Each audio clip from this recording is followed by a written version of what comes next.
This is NHTV2, North Haven Government Television, a service of North Haven Community Television. The following program is brought to you through the support of the town of North Haven. At this time, I'm just going to introduce our members, and we'll start with Andy. Andy Bevelossi, Council President for the land use administration. guys, make sure your microphone's on, please. Everybody, green. It doesn't be green. Hey, let's start it over again. Yeah. Andy Bevelossi, Here. Alan President for the land use administration. Let me explain something to you. Those two ladies on the end, the pink and the blue, they're right there. All you're concerned with is the lady in the red and blue, down to those two guys. So, theoretically, it's almost in the shot. And what you could do, if you slowly, We can't hear your microphone. Can you? Yeah. hold on. Okay, who's not coming in? Hold the mic. Nobody really. You guys can't hear the microphone. The microphone isn't on.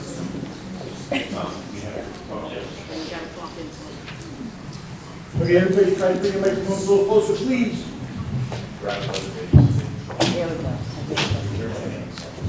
Okay. Walter, these are amplifying. Good. Good. No. No. Okay, at this time, I'm going to ask Alan Peterson if there are any changes to the agenda. There is one change. Item number 2, application I-2401 pertaining to 400 Valley Service Road has been postponed until next week. Is anyone here for that? So we'll see you. Is that it, Alan? Can you tell me which of the alternates is in your city? I believe neither one will sit. Pamphleton was going to review some of the record, but I don't think she's able to sit. I don't think she's been able to review the December meeting. And Kathy Fox was kind of in the same situation. She wasn't appointed yet at that time.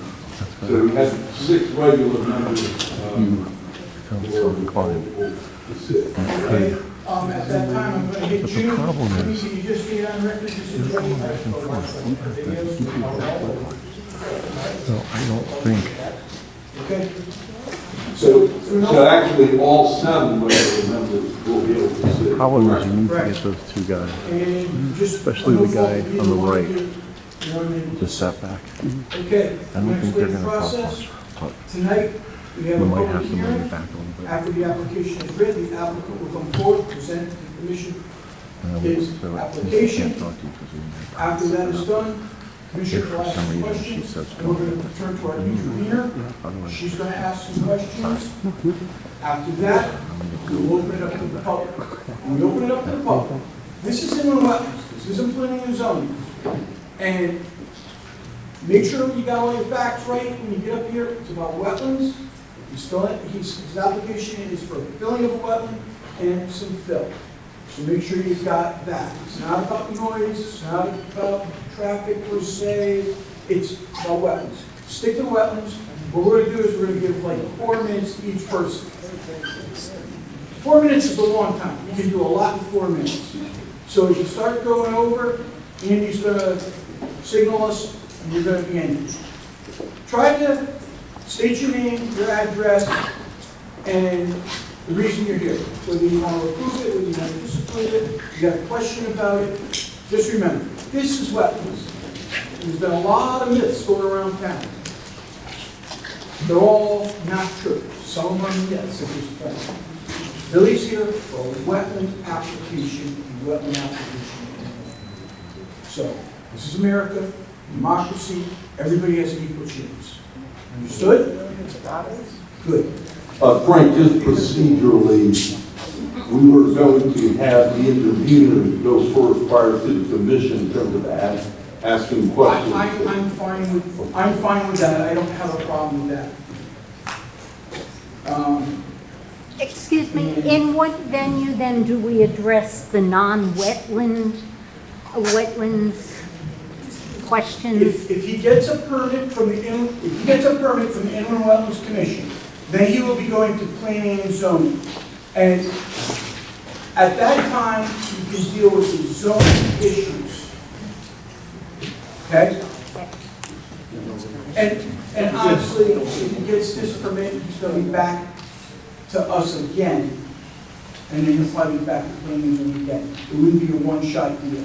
He'd be back to planning and zoning, most likely he'd be back to us again. Then he'd probably be back to planning and zoning again. This is a big project. So, you know, it's not going to be quick fast. Okay. On that, I'd like the secretary to read into the record tonight's application.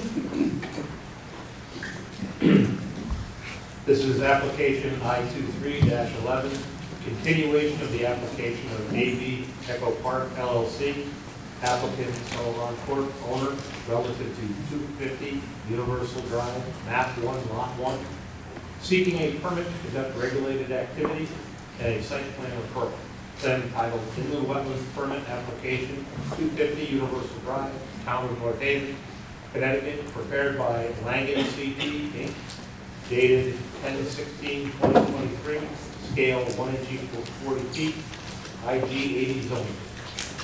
Okay. Applicant, floor is yours.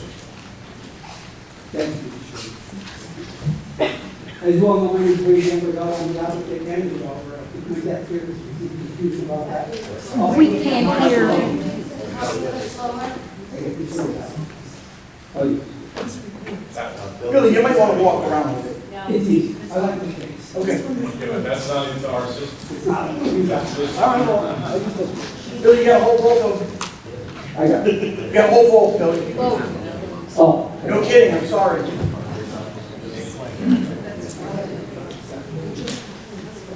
Anyway,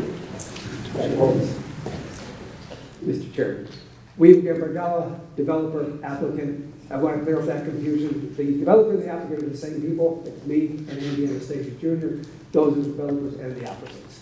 So that's one thing. That's one thing I want to make clear. So, good evening, members of the commission. In the last 3 months we've been here, this is our third time here discussing what we're trying to do. We have an application before you to fill 1/20th of 1 acre of wetland and to leave the other 11.4 acres alone. We intend to remediate 2.4 acres as part of this process, although at the end of the entire process, we do expect to have the 11.4 acres completely cleaned and mitigated. None of that will be filled. We're just asking to fill up this 1/20th of an acre.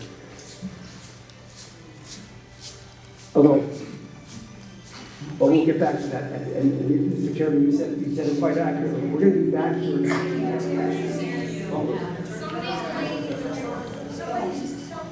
Somebody's cell phone is on.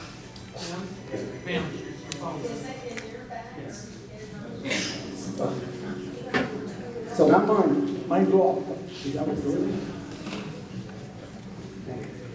We'll be back here 2 more times, actually.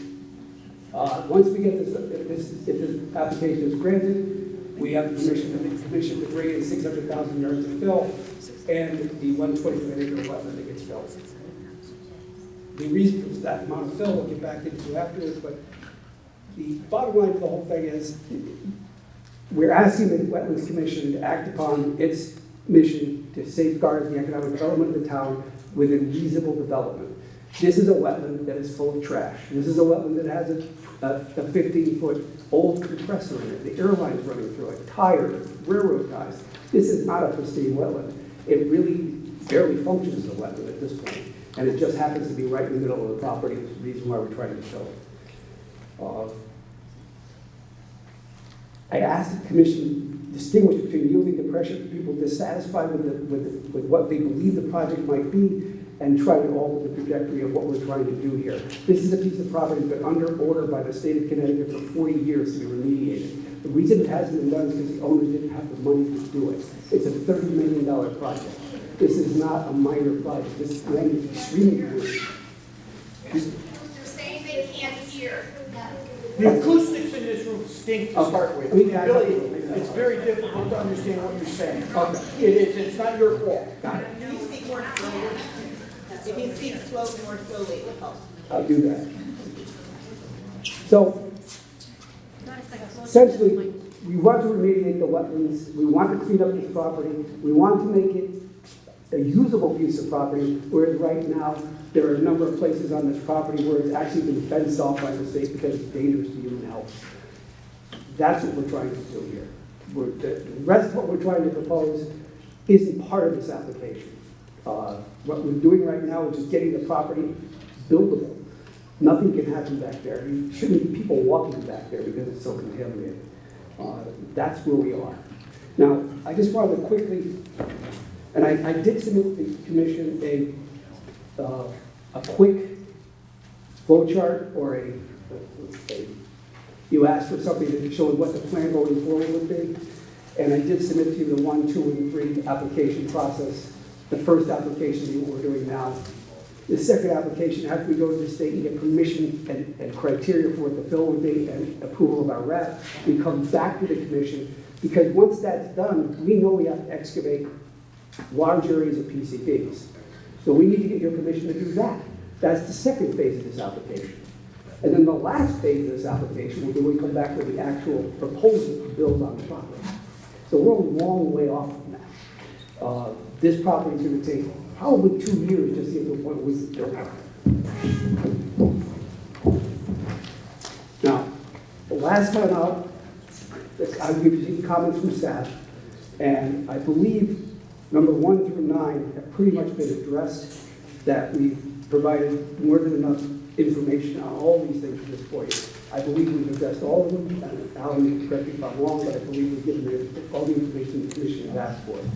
As to number 10, which is something new, which was the asking us to delineate the new roadway, I did have a discussion with Mr. Frederickson today about this. There's a little bit of confusion. I understand where we had that confusion because the map isn't really clear about it looks like a new road. It's a 40-year-old existing road that we're using. This is on railroad property. We have access to it, and that's the road we're going to be utilizing. It's got gravel in places, pavement in other places, but it's been used by trucks every day for the last 40 years. Billy, do you have legal right to that road, or can you obtain legal right to that road? We have legal right to the road. Can you prove that? Somehow, some way, to town staff. You don't have to do it tonight. Yeah.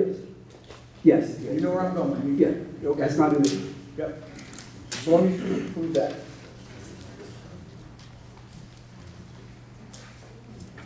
You brought it up on the 3 steps. I believe you have copies of this, so basically going through the 3 steps we need to go through.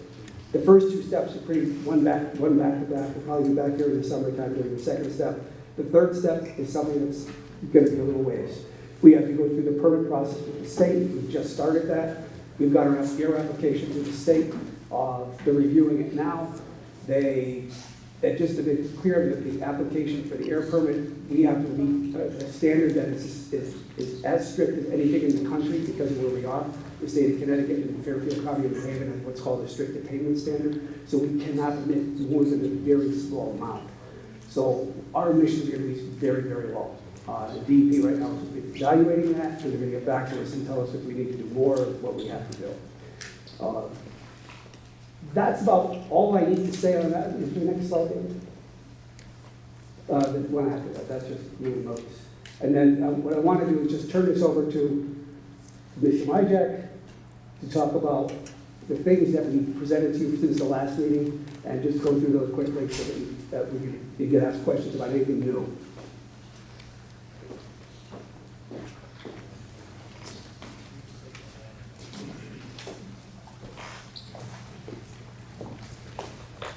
Good evening. My name is Tim Myjack. I'm a licensed environmental professional with EKI Environment and Water.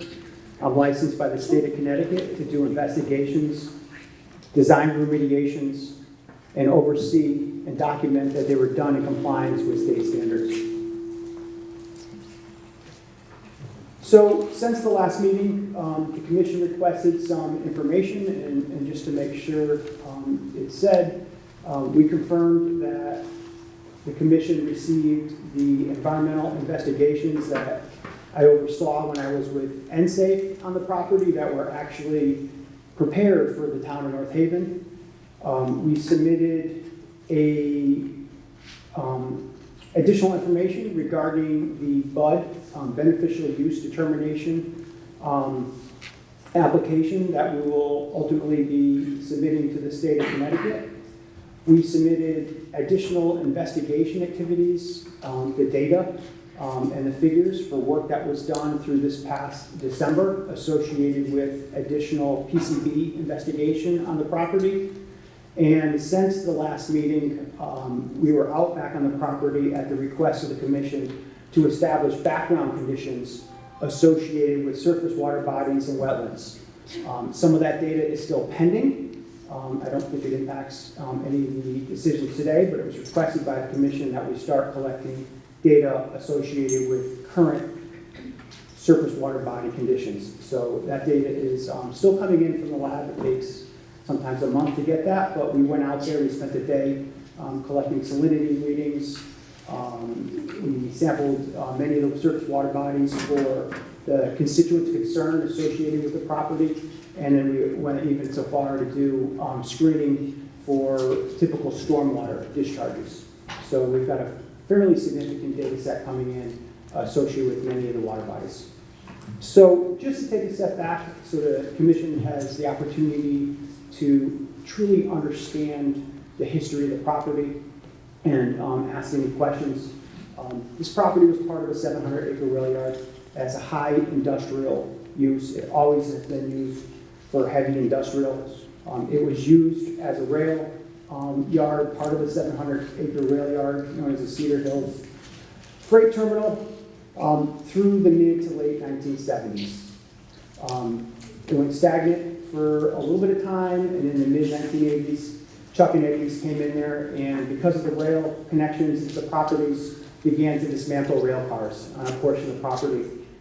During that time, things were buried, in addition to other burial activities on the property, and then ultimately the state of Connecticut and the EPA came in and shut them down and put orders of violations on the property, of which, as Bill mentioned, have yet to be put in compliance with the regulatory community.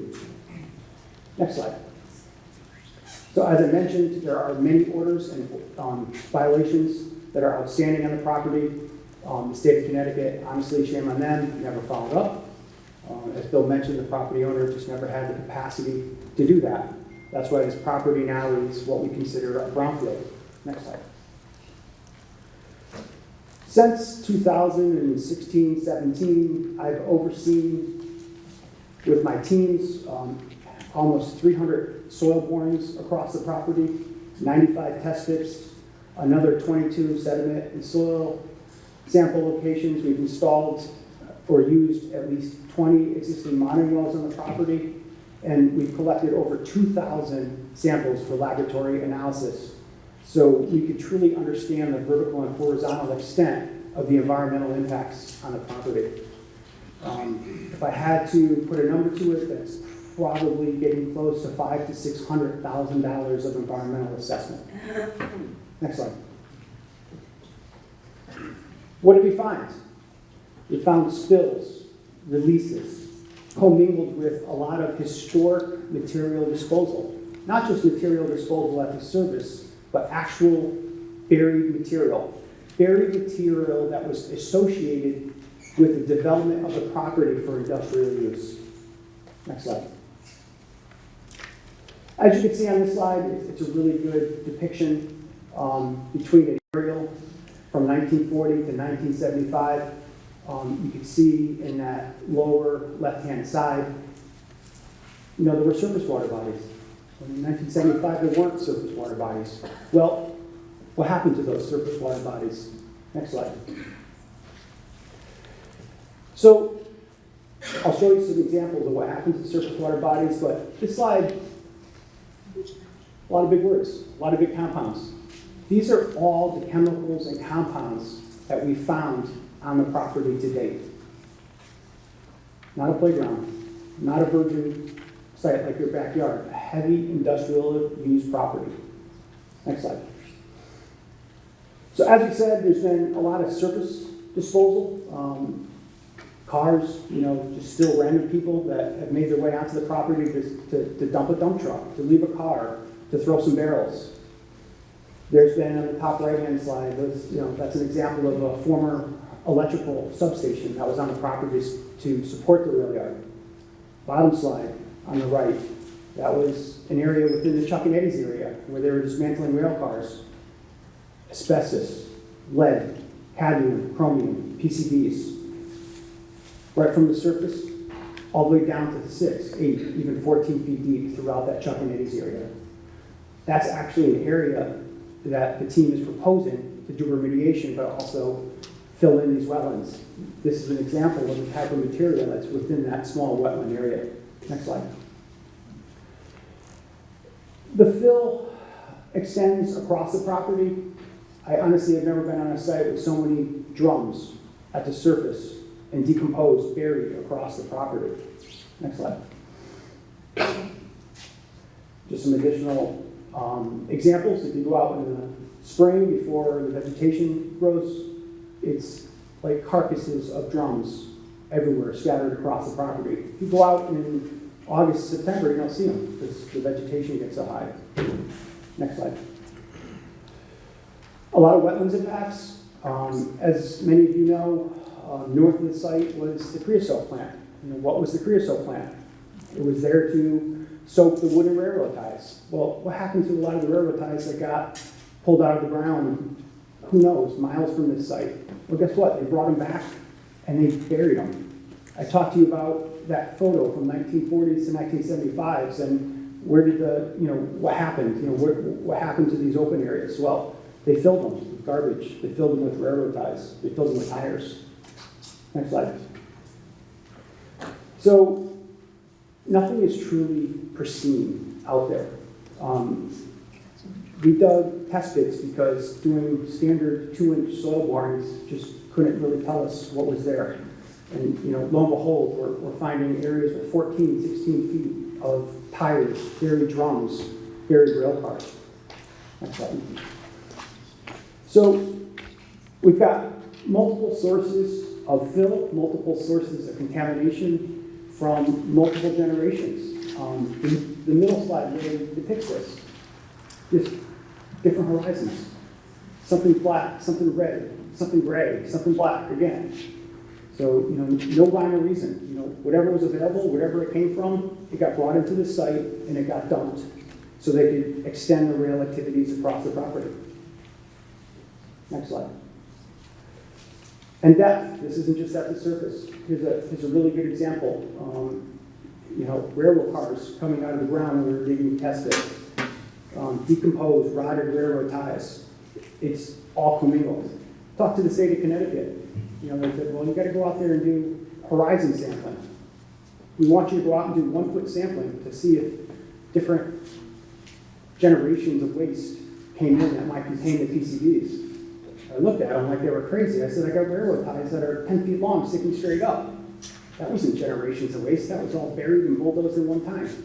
But we listened to the state of Connecticut. We went back and did 550-foot grids across the entire site, taking PCB samples at 1-foot intervals. Next slide. Another example of some of the wetland areas and some of the buried debris and just scattered tires and debris across the site. When we go on site, we don't walk in our street clothes. We take precautions, health and safety procedures, so we don't take the contaminants home with us. Next slide. So, as I mentioned, across the entire site, I'm not a wetlands specialist, we have that, but it's pretty clear to, you see a water body, and you see tires, you see railroad ties, you see metal debris, just extruded coming out of these types of areas. Next slide. It's another example of the extent of what we see in some of these, actually all of these wetland areas. Next slide. So, myself and my team, we've done many estimates on what it's gonna cost to clean up this property. And I'll talk a little bit more about what cleanup means, what a brownfield is, and how the pieces really have to come together to truly justify what needs to be done. We're coming up with estimates based on the development plan of greater than $30 million to clean it up with the development plan. And I'll talk to you a little bit about how that is regulated and what we do within the regulations to develop a site. I started putting together some estimates of what would it cost to return the site to a condition that wasn't representative of us humans ever being on it. And if we had to dig up all the fill, all the environmental impacts, and ship them to another landfill somewhere, we're talking about $400 to $600 million worth of soil that's going to have to be dug up and brought somewhere else. It's just not feasible. So the site will just remain as an uncontrolled environmental condition versus we work within the regulations that we have from the state and federal government and the municipalities, and we develop a remedial strategy that benefits the future industrial use of the site, benefits bringing it into a condition that is protective of the human health and the environment, because it is far from being protective of human health and the environment now. Next slide. So what is a brownfield? You know, it's an underutilized property that has environmental impacts that typically overwhelm the possibility of a site being redeveloped. You know, thus the reason why the state of Connecticut gave the town of North Haven $200,000 to get this kicked off back in 2016, 2017. State money, federal money to start opening the box, to start trying to figure out how do we revitalize these sites, how do we clean them up so that the environmental conditions are under control rather than an uncontrolled site like it is now. So what do I do? What do I do with a team of developers and engineers? Well, it's like a puzzle. We gotta start somewhere. We gotta peel back the onion, and then we gotta start putting the pieces together to figure out how to do this. Next slide. So part of the puzzle is going to be this beneficial use, the beneficial use of material. I know that's a big concept to possibly for many of you to get your head around, but I'm here to try to explain that. I'm here to try to answer as many questions as possible and as possible point you in the direction of where some of these concepts, where these regulations come from. We're not making them up. You know, these are policies, you know, that are existing and growing concepts within the state of Connecticut. So the state of Connecticut is going to, with authorization and oversight, authorize the use of other types of material to fill sites, particularly brownfields, to bring them back to some type of utilization. And in doing so, bring sites that are in an uncontrolled environmental setting into a controlled environmental setting. It's not just allowed in areas where water is pristine. You know, it's going to be allowed in areas where there's already an understanding that the land is degraded. Again, this high industrial use. You know, this site is a landfill. It's not just the activities that occurred from chucking eggs at the surface. It's not just the activities that occurred from the rail, you know, the rail use. It's a landfill. It's regulated by cleanup standards, it's regulated by landfill standards. And we're going to have to put those pieces together to demonstrate compliance with both those programs with the state of Connecticut and the EPA. Next slide. So, as Bill mentioned, this is a multi-phase process, but the way the state of Connecticut, particularly DEP, wants to see this with the import of bud material is they're looking for some acknowledgement on the local municipal level first. Once there's a local acknowledgement, we could sit down with them and start hashing this out. If there's no, so that's why we're here. That's part of why we're here today. You know, with the acknowledgement, we are going to be sorting out things like material acceptability protocols. You know, what could physically come in? The placement plan, where we're going to do what, and I'll explain to you a little bit about the actual regulations that will dictate where we can do what. What type of water quality monitoring is going to be done? And this isn't just for 1 year or 2 years. This could be, this is a 30 years. It's a long-term commitment that the developer is going to make. Letters of credit, the credentials of the licensed environmental professionals like myself that are going to oversee this. This can't be allowed without a development plan. So the ability to just bring in fill without approved development plans, commitments from the developer, the state of Connecticut is not going to authorize this. And as I mentioned, the local approvals are required to get the attention of the state to keep moving forward with this project. Am I talking slow enough? Okay. Next slide, please. So, apologize, this one's a little bit maybe smaller in font, but it's also information that I've already given you. This is straight out of the DEP's BUD program. What types of material are, might be allowed to be brought to the site. Let's first talk about your campfire in your backyard. If I go take a sample of the soil under your campfire, it's environmentally impacted. It's soil that's regulated. It's soil that can't go to a playground. So there's different levels of environmental impacts. We have to remediate this site in many different ways, and remediation is a very big, broad term. We are going to be required to physically dig up certain types of contamination, particularly PCBs, and ship them to highly regulated facilities. We're going to be left with holes in the ground. We have areas of the site that need to be leveled, strictly for a purpose of being able to develop and utilize the site for industrial purposes.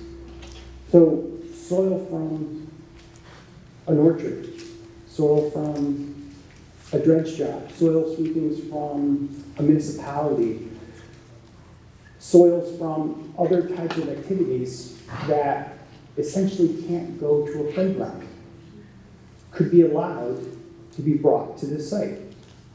Again, this isn't, I've got my old professor from UConn, we're not bringing in methyl ethyl death. We're digging up methyl ethyl death and sending it somewhere else. And we'll be using regulated, low-level environmentally impacted material to take its place. So we have to comply with a lot of different regulations and a lot of different programs. It's going to be overseen by licensed environmental professionals. There's going to be protocol set in place for sampling of materials coming in. And that was all outlined in the updated BUD criteria that I sent you. Will that get expanded upon with further dialogue from the state? Yes, but you've got probably 90% of what exactly it's going to look like. Tables. Test for this. If it meets the standard, it can be acceptable. If it doesn't meet the standard, it doesn't come in. Next slide. So, what will drive the cleanup of the site? What will drive the acceptability protocols for what might come into the site? So I thought this would be a good time to either refresh your memories or maybe for the first time educate you to what cleanup standards are in the state of Connecticut. The sites, I think everybody could acknowledge, it's not a playground, it's not a residential setting, so it doesn't need to be cleaned up to that. It'd be impossible, unless someone has a $600 million coin in their pocket. I don't foresee that happening. So we've accepted that we're going to have to work to meet what's called the industrial commercial direct exposure criteria. That's soils of particular numbers that could be left in place in an industrial commercial setting. The type of soils that might come to the site under the BUD authorization are those type of soils that would be allowed to be kept in the ground in an industrial commercial setting. There could be areas on the site, for example, a visitor center, for example, an area around a pond or wetland that we deem to clean up or bring in material that would meet the residential exposure criteria. BUD material is still bringing in anything with any kind of detection in it, above background conditions. So there could be areas in the site that are cleaned up to different levels. There could be fill that's being brought to the site to be, that can be cleaned up to different levels. There's a pollutant mobility criteria, and this got brought up a little bit in some of the last meetings. You know, what dictates that this isn't going to leach, that this isn't going to impact, you know, wetlands and streams? So we have to manage soils, environmental impacts on the property that exceed particularly the GB. So GB is a groundwater classification in the state of Connecticut. It means that groundwater is degraded. The state of Connecticut isn't looking to make it drinkable. We call it GA groundwater area is an area where you can literally plunk a well in the ground and drink it without treatment. So the state of Connecticut in this region, particularly where the site is, acknowledges that it's got a history of environmental industrial use, and they look for us to maintain a GB groundwater classification for the ability of soil to reach out and impact groundwater. So we have to demonstrate compliance with the existing contaminants that are already exceeding the GBPMC. With the BUD authorization, we don't want to bring in soils that exceed it. They would be soils that meet a criteria that we demonstrate compliance with the GBPMC. We also have surface water protection criteria, the ability for groundwaters to make its way through the soil and impact streams and water bodies. Another regulation that we have to comply with the state of Connecticut. Taking it to the next level, and not many sites go to this level, but the state of Connecticut regulates almost everything. But once you get to a certain level, particularly with PCBs, we bring in the EPA. We have no way around it on this site. The site's a TSCA site, or portions of it are a TSCA site. So we have to comply with both the DEP's PCB standards and EPA cleanup PCB standards. 2 levels of cleanup. A lot of those soils that I mentioned that we can't leave on site are TSCA soils. If we spend all this money, $30 million, to remove all these PCB TSCA soils, why would we consider bringing anything of that sort back onto the site? That's not the point of the BUD material. We're getting rid of all the bad stuff. Next slide. So running through the regulations, the direct exposure criteria, again, we're going to meet an industrial commercial standard. Language straight out of the regulations. I could sit down with you at any given point and run you through these regulations. We have tables. We have tables for all these compounds. We have tables for all those compounds I said that, you know, that we identified on the property. That's why we go out and sample for them. Is it there? Is it not there? At what depth is it there? Is it moving? Is it not migrating? Are we above or below a standard? So we have tables that dictate what we can do as environmental professionals, what we have to clean up to. As such, we have tables that are going to follow this with the imported BUD material, what we could actually be allowed to bring on the site. Next slide. Again, the pollutant mobility criteria, again, we have tables. You know, every single compound, what's allowed to be brought on the site, what the state considers acceptable, what has the potential and doesn't have the potential to leach. I didn't make these numbers up. This is the state health department and the state DEP.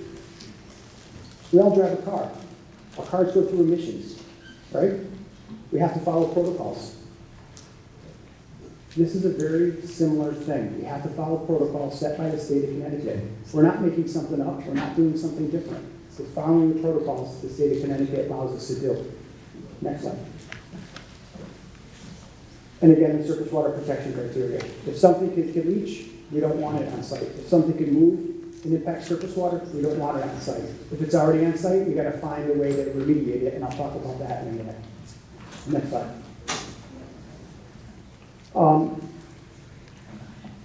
Environmental use restrictions. That's a neat big word that we want to talk about and start getting that concept out there.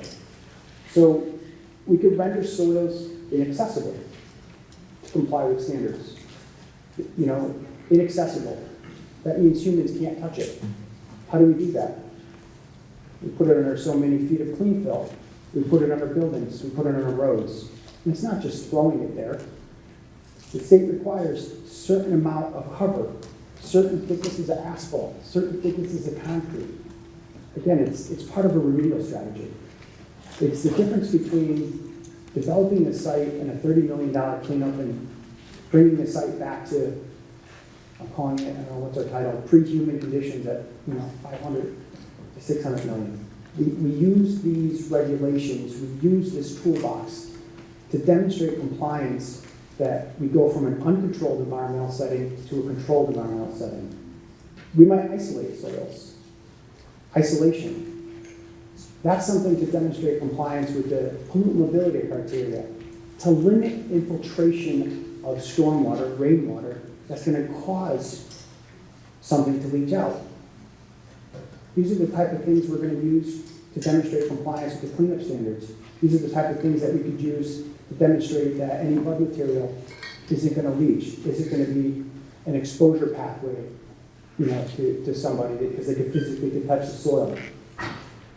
All these, and this level of project, require recording the locations of contaminants, require public notices with the DEP, require authorizations. This isn't something that just happens. It's a process. Next slide. So, I don't know why that's unclear in the center there, but so what is this process with remediation and mitigation? Well, some of the process on this site is we have to go for a landfill disruption authorization. Once you disrupt 10 yards of solid waste in the state of Connecticut, you need authorization.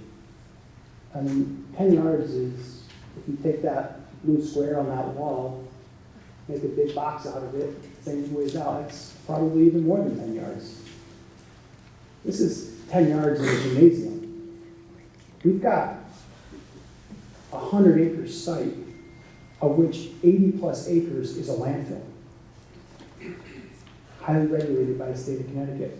So we're going to go out and we're going to have to get a disruption authorization to move material around the site so we can develop it. The authorization to move material so we can put it in places that we could render it environmentally isolated, inaccessible. I'm going to generically use the word capping so we can leave it in place so the development plan makes it feasible to bring the site into compliance to be protective of human health and the environment. We're going to have a RAP, a remedial action plan, that we're working on. Why can't we start and finish that yet? Why can't we sit down and talk to you about every aspect of the RAP yet? Well, as I mentioned, we've got TSCA soils, and I'll point those out where we know we have to dig soil up and take it somewhere.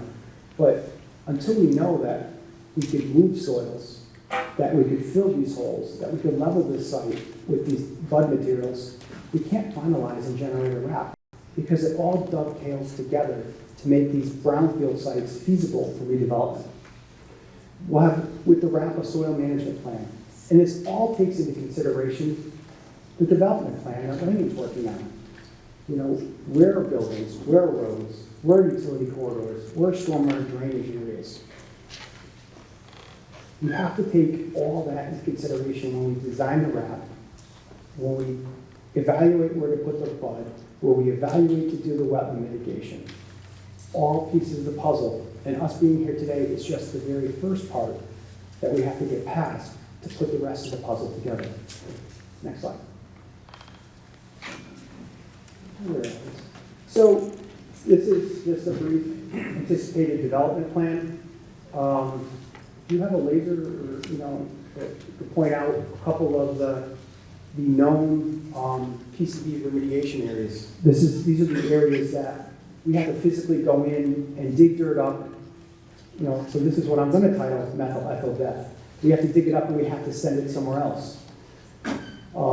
We've got an area to the south of the large pond. We've got several areas there that need to be dug up and sent off site. And then we've got another area up by what I'm calling is the Chuck and Eddie's area. It's kind of along the central portion of the site. It's right within those wetlands that we're really here talking about today. That remediation alone is going to be probably between $6 and $10 million to physically dig up those areas and ship that soil off site. A lot of the other $30 million estimates that we're working on is associated with moving the landfill material around, putting caps on it, so we can make it protective of human health and the environment. So I took us a step back, I took us a step forward. I think I addressed the documentation that was requested, particularly of me as the environmental professional.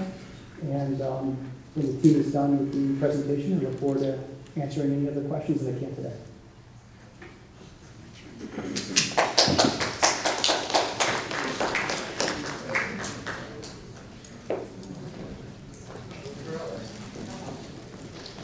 Thank you, Tim. Good evening, folks. My name is Dean Gustafson. I'm a senior wetland scientist, professional soil scientist with All Points Technology Corporation, Waterford, Connecticut. So some of the information I'll be going over this evening is a repeat of what we presented at the hearing last month.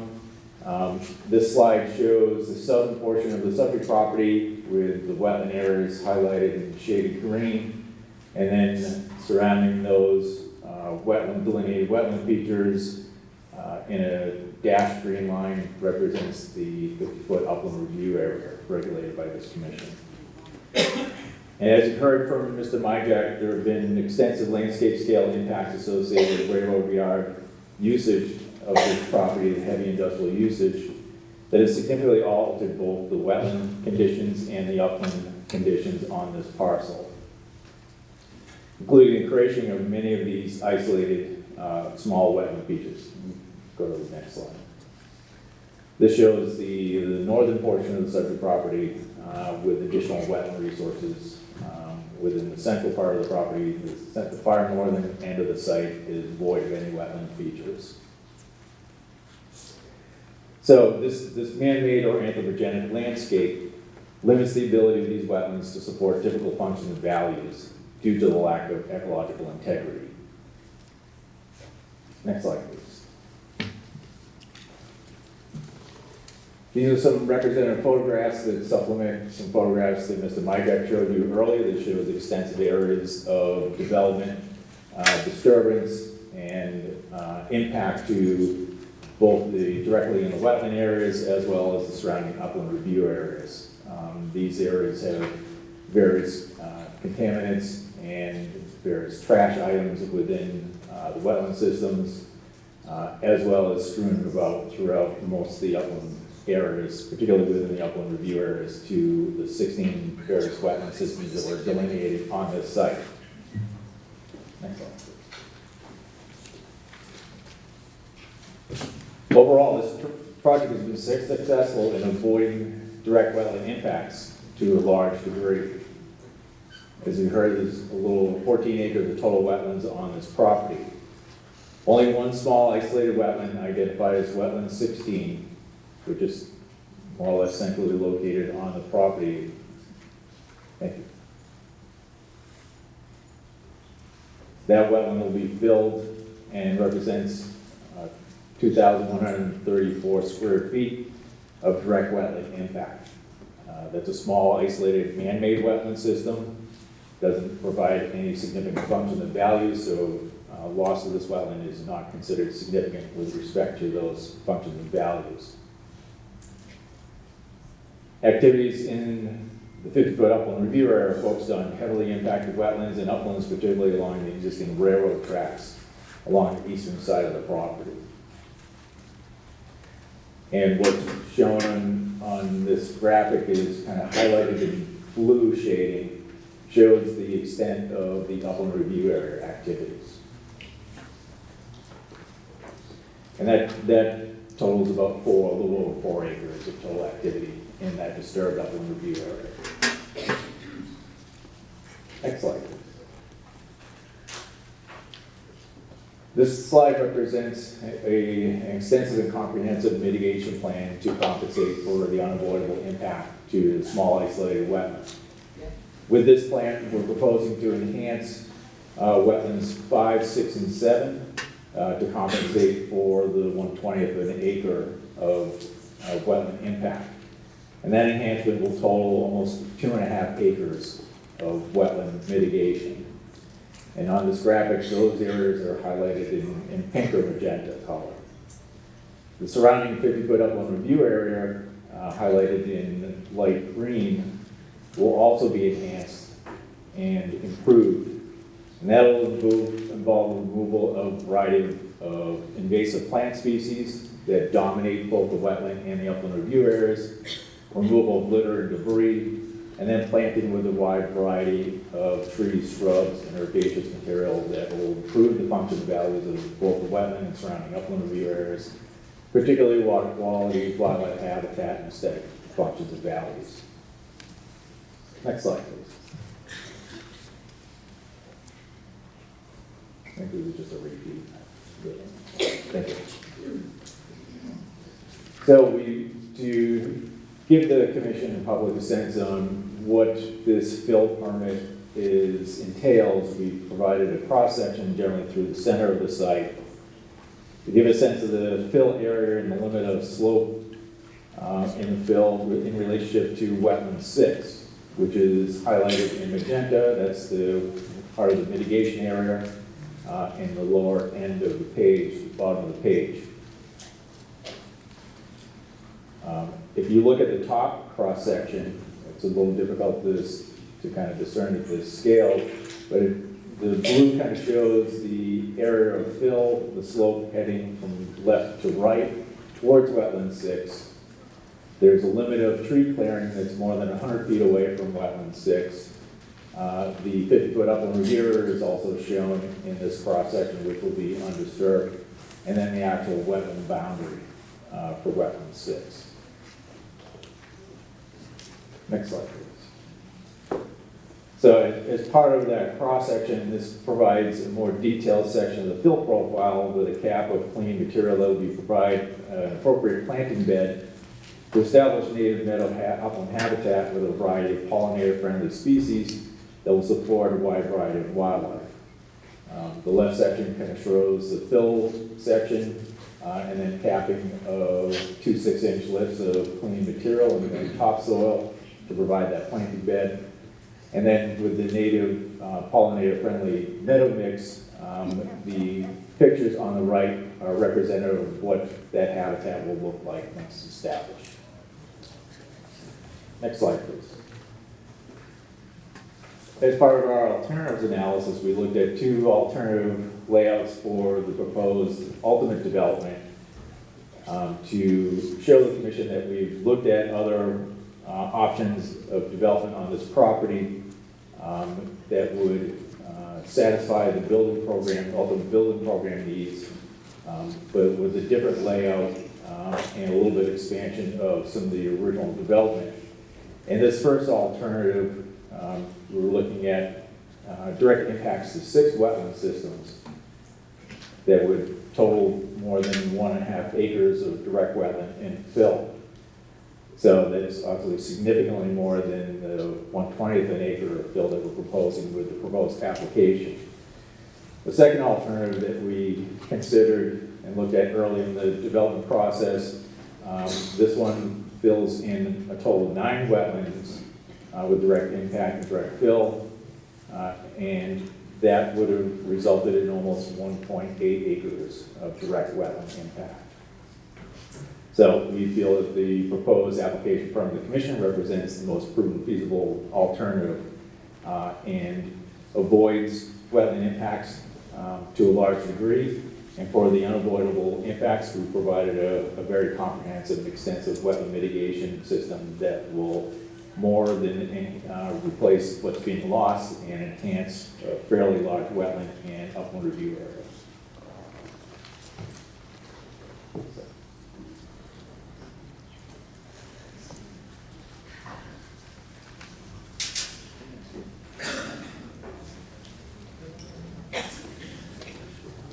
Thank you, Dean. For the record, my name is Dave Gagnon. I'm a civil engineer with Langdon Engineering. And I just have 2 brief slides I want to speak to the commission about. There were questions from town staff and the commission on the truck hauling route and our fill logistics operations. So we have 2 slides to cover those. This first slide you've seen before, but I'd like to reiterate just some of the high-level points of it. So this is our truck routing plan as part of our fill operation. So in magenta, this would be the route we would take to import fill material for this phase of our project. So the project, you can see the limits of our projects in yellow. And just starting from where the trucks would originate, our goal was to keep the trucks off of local roads. So this site is very close to exit 9, so we thought it best to use exit 9. So trucks would come from 91, either north or south, use exit 9, which you can see on the right-hand corner of your screen. They would head west to Universal Drive, and then go directly south. So this is an industrial area. It's by the Sims Metal. There's the Peterbilt back there. So this would be the extent that we would use the local roads. There is an access point to the adjacent rail yard directly off of Universal Drive, which Bill spoke to. We'll get into this in the next slide, but there is a point right next to the Peterbilt, existing road, which we'll use. From this point, we're on the property directly to the east of our site. This is 9 Universal, and this is an active rail yard. We would not be building any new roads as part of this hauling route. There are existing roads on site already, so they're either gravel roads, asphalt roads. We're not planning on constructing any new facilities to support our hauling route. So from there, we head south to New Haven. You can see the North Haven, New Haven town line. It's all private property, and then loop back up to the site, all on private roads. So I just wanted to give an outline of what that looked like. Next slide, please, Isaiah. This next slide is a little more detailed.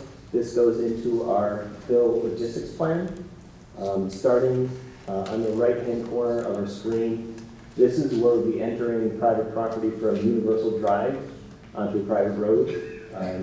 The red circle is the Peterbilt facility. There is an existing road adjacent to it to access 9 Universal. We would enter 9 Universal, as I mentioned, use existing haul roads, gravel roads, asphalt roads through the site, and then enter into our property to start our filling operation. We anticipate the importing of fill on the site will take approximately 30 months. As far as the number of trucks, we're looking to operate 6 days a week, and you're looking at 40 to 50 trucks a day. So if you break that down, it's only 4 to 5 trucks an hour. So that's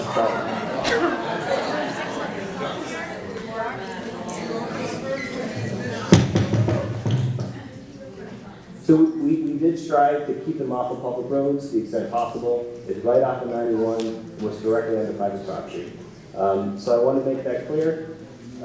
This will also be part of our planning and zoning application. With our anticipated haul route, we don't anticipate any direct wetland impacts. I want to go over the logistics of how we're going to be filling the site. So we're going to be starting year 1 in green. So the intent is before we do any filling operations, you set up all the soil erosion, sediment control criteria that we have outlined in our plans. They consist of silt fences, filter tubes, over 20 temporary sediment traps, drainage swales, erosion control blankets, and this is to control stormwater as the operations commence. So we would start on the north side of the green area and work south. Year 2, you can see in yellow, still continuing from north to south as we fill in this area. As I mentioned in the past, to give you perspective, we're filling an average of 6 feet over the areas in yellow and green. The last stage of our operation would really be to the north, which is where we're cutting. So this would be year 3, approximately 6 months, we would be cutting that area. So that's our fill logistics plan. And with that, we can open up to questions.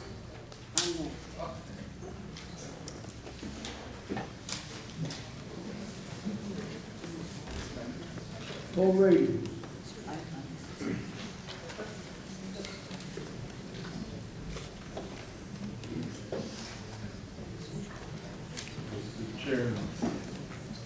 Mr. Chairman, just handed Nancy Alderman or Regina's comments It's going down. for the record. Billy, are you done? Yes. Okay. So at this point, we're going to turn it over to Nancy. Nancy, come on up, grab a microphone, talk loud. Just for the record, this is Nancy Orley, she is the intervener. Okay, I need to get a microphone that will. Come on around. Will you want me to, I'd like to face the audience as well. Is Absolutely. that okay? Whatever makes you comfortable.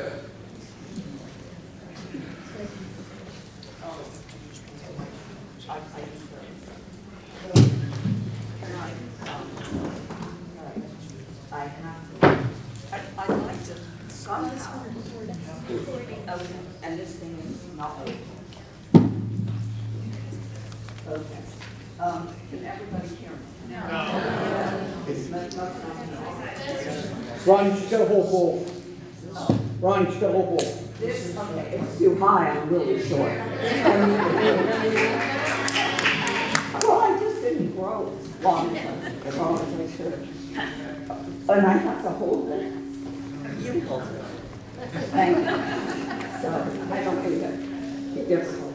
My name is Nancy Alderman. I live at 1191. Well, if you could pull that. And I am an intervener in the Echo Park application. Can you all hear me? Yes. I've been an advisor on the Quinnipiac River Granting Fund of the Community Foundation of Greater New Haven for 30 years. We give our grants to universities, scientists, and nonprofit organizations to clean up the Quinnipiac River. The Upjohn Chemical Company was sued 30 years ago for polluting the Quinnipiac River. They were fined $1 million that went into the community foundation, and those $1 million reward is now worth $3 million. When I was made aware of the Echo Park application and its potential for harming the wetlands and the North Haven, in North Haven, near the Quinnipiac River, I felt it was important that I become an intervener. So I will now present my testimony. Are we okay? As an intervener. Objections to the Echo Park application to the North Haven Wetland Commission by myself is submitted for the record on February 28, 2024. We object to the filling of the North Haven wetlands with 600,000 cubic yards of contaminated fill that is in the application. We want you to picture what 600,000 cubic yards actually looks like, because this whole discussion is about what the fill is in our wetlands and how much and what is the contamination. So let's take a football field. We all know what that looks like. Let's put 600,000 cubic yards of contaminated fill on a football field. You will get what is equivalent to a building 37 stories high. That will give you an idea of what 100,000 cubic yards of fill is going to go on North Haven lands and on the wetlands. Now we need to understand, because this is critical to understanding this whole project, what is actually in the fill. So what is allowed to be in the fill? It may include, and I have to read it because I didn't memorize it, asphalt, bricks, concrete, ceramic tile, casting sand, recycled glass, street sweepings, catch basin cleanout, or New Haven Harbor dredging spoils, and seawater sediment. In addition, the Commissioner of DEEP can change the amount of contaminants at any time, so levels stated in the application can be increased. Because the applicant has not yet selected what they will use for contaminated fill, or where they're going to get the contaminated fill from. The state is requiring that they test the fill for, because they don't know what's actually going to be in it, petroleum, arsenic, barium, cadmium, chromium, copper, lead, mercury, nickel, selenium, silver, zinc, volatile organic compounds, pesticides, and PFAs. We object to depositing any fill onto regulated buffers, especially with contaminated fill. We object to the importation of contaminated waste as part of this project to the wetlands or buffer areas, because the application has not demonstrated that these hazardous materials will not wash, leach down, or out into the wetlands or the neighboring Quinnipiac River. This is important. We object to the fact that the applicant has not provided information on what the composition of this fill is, either the amount and type of contamination or the physical makeup of the fill material. And so we also object to the fact that we don't know where the contaminated fill is coming from or the original source of the contamination. We object to the fact that even though the plan calls for a cap, it's only a legal term. When I first heard this, I always thought a cap was either asphalt or it was cement. That's not the cap in this proposal. This cap is 6 inch of clean soil that they're going to put on top. However, the rainwater will go right through the 6 inch of clean soil that's going on top. This applicant's cap is not a cap the way we normally think of a cap. We object to the relatively minor proposed mitigation, only being proposed for 3 of the 17 impacted wetlands. We object to the site design, which results in the formation of funnels, which will cause all rain to hit these slopes, penetrate any cap, and then be concentrated by these funnels for added flow of water, now laden with contaminated materials and chemicals. We object to the fact that the minor exception of superficial removal of some debris of litter from the new wetlands, from the few wetlands, all the material containing a long list of hazardous materials and chemicals will be left on the site. We object to the applicant being paid for every truckload of contaminated fill that they will be bringing into the North Haven wetlands. The contaminated fill will further contaminate our wetlands, while the applicants will be paid for finding a place to put 600,000 cubic yards of contaminated fill. I'd like to expand on this just a minute. If you have in your backyard and you want to bring in clean fill, a nice dirt to plant grass, you'll pay for that. If you are willing to put this kind of contamination in your backyard, they will pay you for that, because they can't get rid, let me rephrase it. It's very difficult to get rid of contaminated fill. So you get paid for allowing that to happen. That's very important, very important. We object to the fact that the application does not include the provision for a full-time independent engineer to monitor all the operations for compliance with the plan. This engineer should be paid for by the owner, but report directly to the North Haven Town Engineer and the Land Use Officer. We object to the grossly undersized and underdesigned anti-tracking apron, which is clearly not sufficient to remove the hazardous materials from the tires of the 40,000 truck trips that it will take to bring the contaminated soil to the wetland site. As the trucks leave the wetland site to go back to North Haven roadways, the contaminated material on the truck tires will either turn into dust, blow away, or wash into the storm sewer system, and then into our Quinnipiac River. We object to the lack of any specific dust control plans appropriate for a project of this magnitude.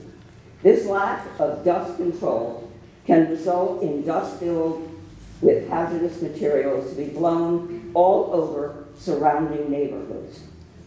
We object to the lack of any easement to the town of North Haven along the shore of the Quinnipiac River, thus depriving residents from access to the whole river along a portion of the shoreline. And now, what's really incredible. We object to the applicant's website as of February 25th, 2024, which we have given for the record. It makes no mention of the applicant's plans for the North Haven wetlands. And in fact, no mention of wetlands at all on that website. We object to the applicant's Echo Park website, which only mentions the applicant's plan for an incinerator. We object to the fact that the applicant omitted the mention of wetlands on their website, thereby leading the public to believe that the applicant's project will have no effect on the wetlands whatsoever, which couldn't be farther from the truth. Now, we object to the new Echo Park website, which was only put up on February 26th, 2 days before our meeting here tonight. This wetland website, this new website is filled, this is hard to say, but it's true. It's filled with untruths, falsehoods, and innuendos. We object to the statement on their new website that states, quote, "Fill will be brought in with approval and is regulated by the state of Connecticut and the federal government. No toxic materials are permitted." No, they are stating on their website that no toxic materials are permitted. That is not true. The statement is not true according to their application, where they specify that they will be bringing in 600,000 cubic yards of fill onto the North Haven wetlands, and it can be contaminated fill. The applicant has filed, this is important, the applicant has filed as part of their application a, quote, beneficial use determination called BUD, B-U-D. This is only used when contaminated fill is being proposed. If clean fill were being proposed, they would not need a BUD from the government. The BUD states that fill may, and I know this is from before, but this is according to the government and BUD, states that fill may include, and I read it before, seawater sediment, asphalt, bricks, concrete, ceramic tile, casting sand, recycled glass, street sweeping, catch basin cleanout, or New Haven harbor dredging spoils. In addition, again, the Commissioner of Deep can change the amount of contamination at any time, so levels stated in the BUD can be increased. We object to the Echo Park statement that Echo Park is not an incinerator. Instead, what we are proposing, it says on the new website, is a power plant with extremely low emissions. That's on their second website as of 2 days ago. According to their original website, Echo Park is a waste incinerator. Waste incineration poses a significant threat to public health and the environment. The major impact on health is higher incidence of cancer, respiratory symptoms, and other potential effects are congenital, abnormal, and hormonal defects. That is from that. We object to their statement. This is very clever. This is extremely clever. On their website, they say, will the operation contribute to air pollution? That's the question. They're talking about the incinerator. Our operations result in cleaner air compared to current practices. Now that's really clever. Cleaner air, not because the air will be clean, but compared to current practices. This is a misleading statement. As always, incinerators, no matter how new they are, negatively affect the air, and even if they are cleaner than current practices, they are not clean and will cause additional air pollution and negative health effects. I bring this up not because we are doing an incinerator. It's on their website that the public is reading. It is misleading, it is not true, and therefore I thought it was important to mention it, because what it says is, if that's not true, what is true? We object to the statement, we have no intention of impacting the area over New Haven, as its 6.3 acres are unsuitable for our development. That's not true. Their own proposal states that Echo Park plans to bring some of the North Haven contaminated soil to New Haven and place it in the 6.3 acres of the New Haven wetlands. There will also be additional truck traffic, as we have heard, in New Haven to bring contaminated fill into the New Haven wetlands. We object to the applicant, this is amazing. We object to the applicant, I'm almost finished, attaching a news article from 1988 on their new website showing how contaminated the Quinnipiac River was. That attachment is there to make people think that the Quinnipiac River is so badly contaminated, it doesn't matter if the applicant brings in additional contaminated fill to the North Haven wetlands. In 1988, Upjohn and SciTech were pouring toxins into the Quinnipiac River. That's where this article is from. The river was hugely contaminated. I worked, that came to me. I worked with the Connecticut Fund for the Environment, where I was president, to shut Upjohn down and get SciTech's permit.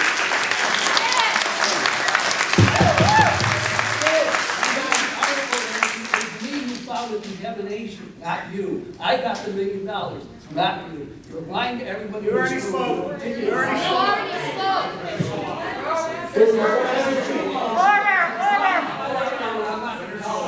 You're going to check this. You'll have your chance. I'm calling you liars, everyone in this room, and I have evidence right now.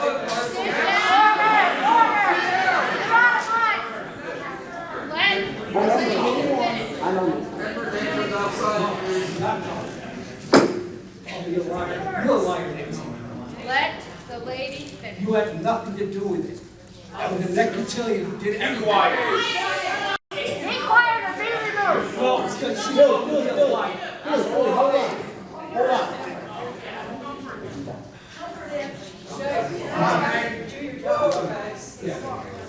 The Connecticut Fund for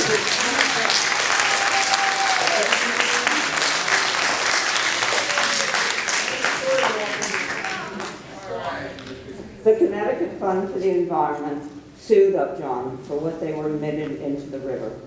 And they won a $1 million settlement to be put in the New Haven Foundation of Greater New Haven, where it was to give out grants to universities, scientists, and people to clean up that river. Now, 30 years later, that money is worth $3 million. We give out a lot of grants, and the river is ever so much cleaner. I, with 2 other people, give out these grants each year. The river has made tremendous progress today.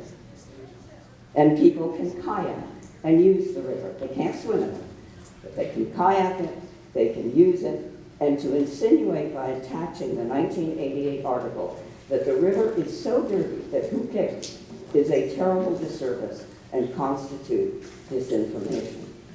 Echo Park is a seriously bad proposal.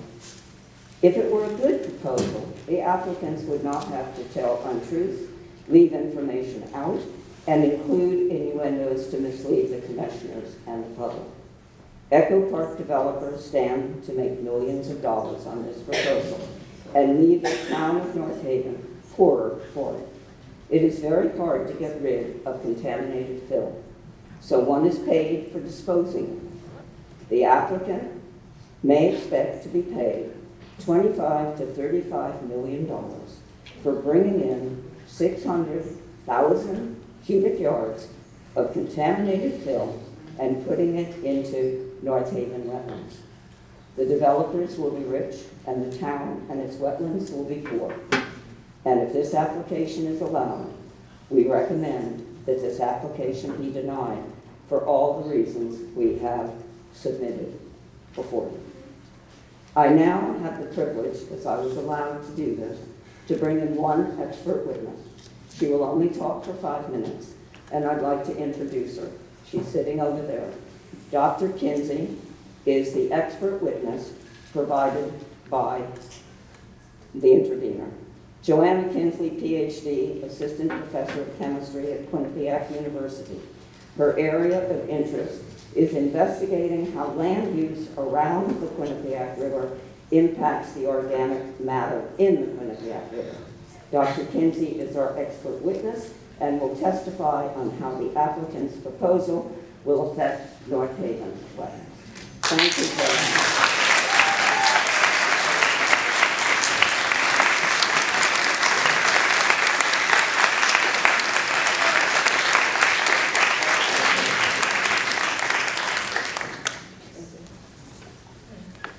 Good evening. Thank you for allowing me to speak tonight. I am Dr. Joanna Kinsey, an assistant professor at... Actually, can you state your name? You spell Joanna, Joanna, Kinsey, Kinsey. Okay, continue. Thank you. So as Nancy said, I have been studying the Quinnipiac River for the last 5 years, looking at how land use impacts organic matter around it impacts the Quinnipiac River. So I have reviewed the AB Eco Park Development Wetland Assessment Report, and there are 4 areas of concern that I see. The first involving that 600,000 cubic yards of contaminated fill are being brought into an area that contains wetlands and an area that has a water table that is near the surface. This means that the ground is saturated and that water is near the surface or actively at the surface. And that ground is going to hold the water like a sponge.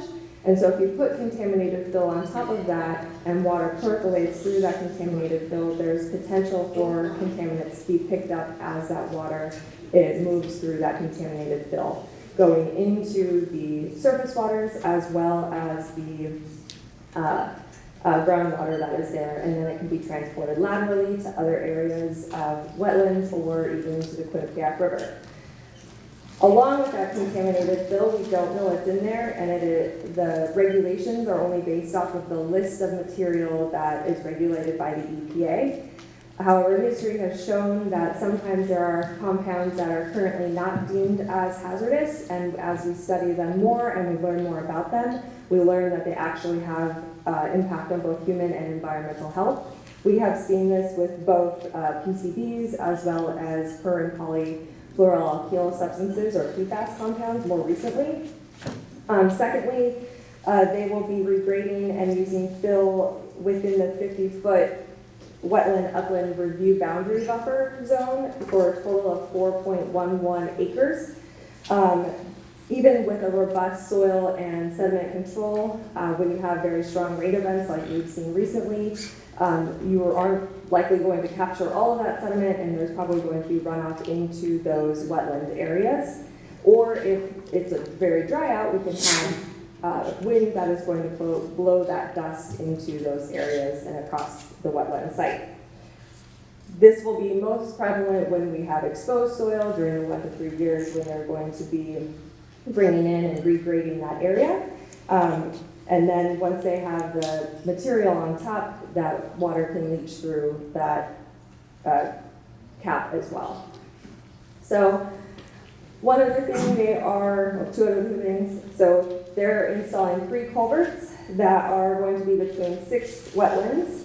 And those are to prevent ponding of water and potential flooding during large storm events and to promote groundwater recharge and minimize passage of pollutants to downstream receiving waters. So again, as the water runs off and percolates through the groundwater and enters those areas or runs over the water as over the ground as runoff, it's going to be promoted to go down into the groundwater. Finally, the potential plan states that their cap is not going to be a permeable cap like an asphalt road or concrete. It's going to be 6 inches of fill that is a combination of rototilled contaminated fill and clean fill with 6 inches on top of that is clean fill. And so then they're going to seed that with the meadow seed. And so as this is a very permeable surface, any rainwater that falls onto that surface is going to filter through that cap and into those contaminated soil where it then could potentially pick up contaminants depending on what is in the fill. As we saw, this is not a pristine site.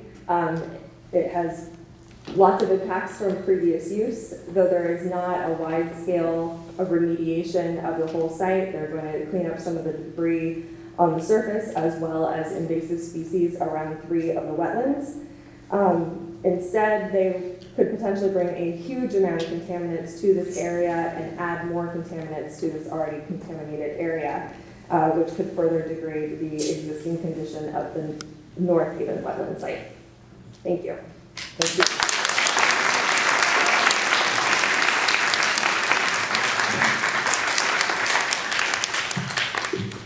Okay, at this time, do any of the commissioners have any questions? Jimmy? Joe? John? Yeah. Okay. With the Tosca materials. Sorry. John. Can't hear you. With the, No. Gotta use both of them.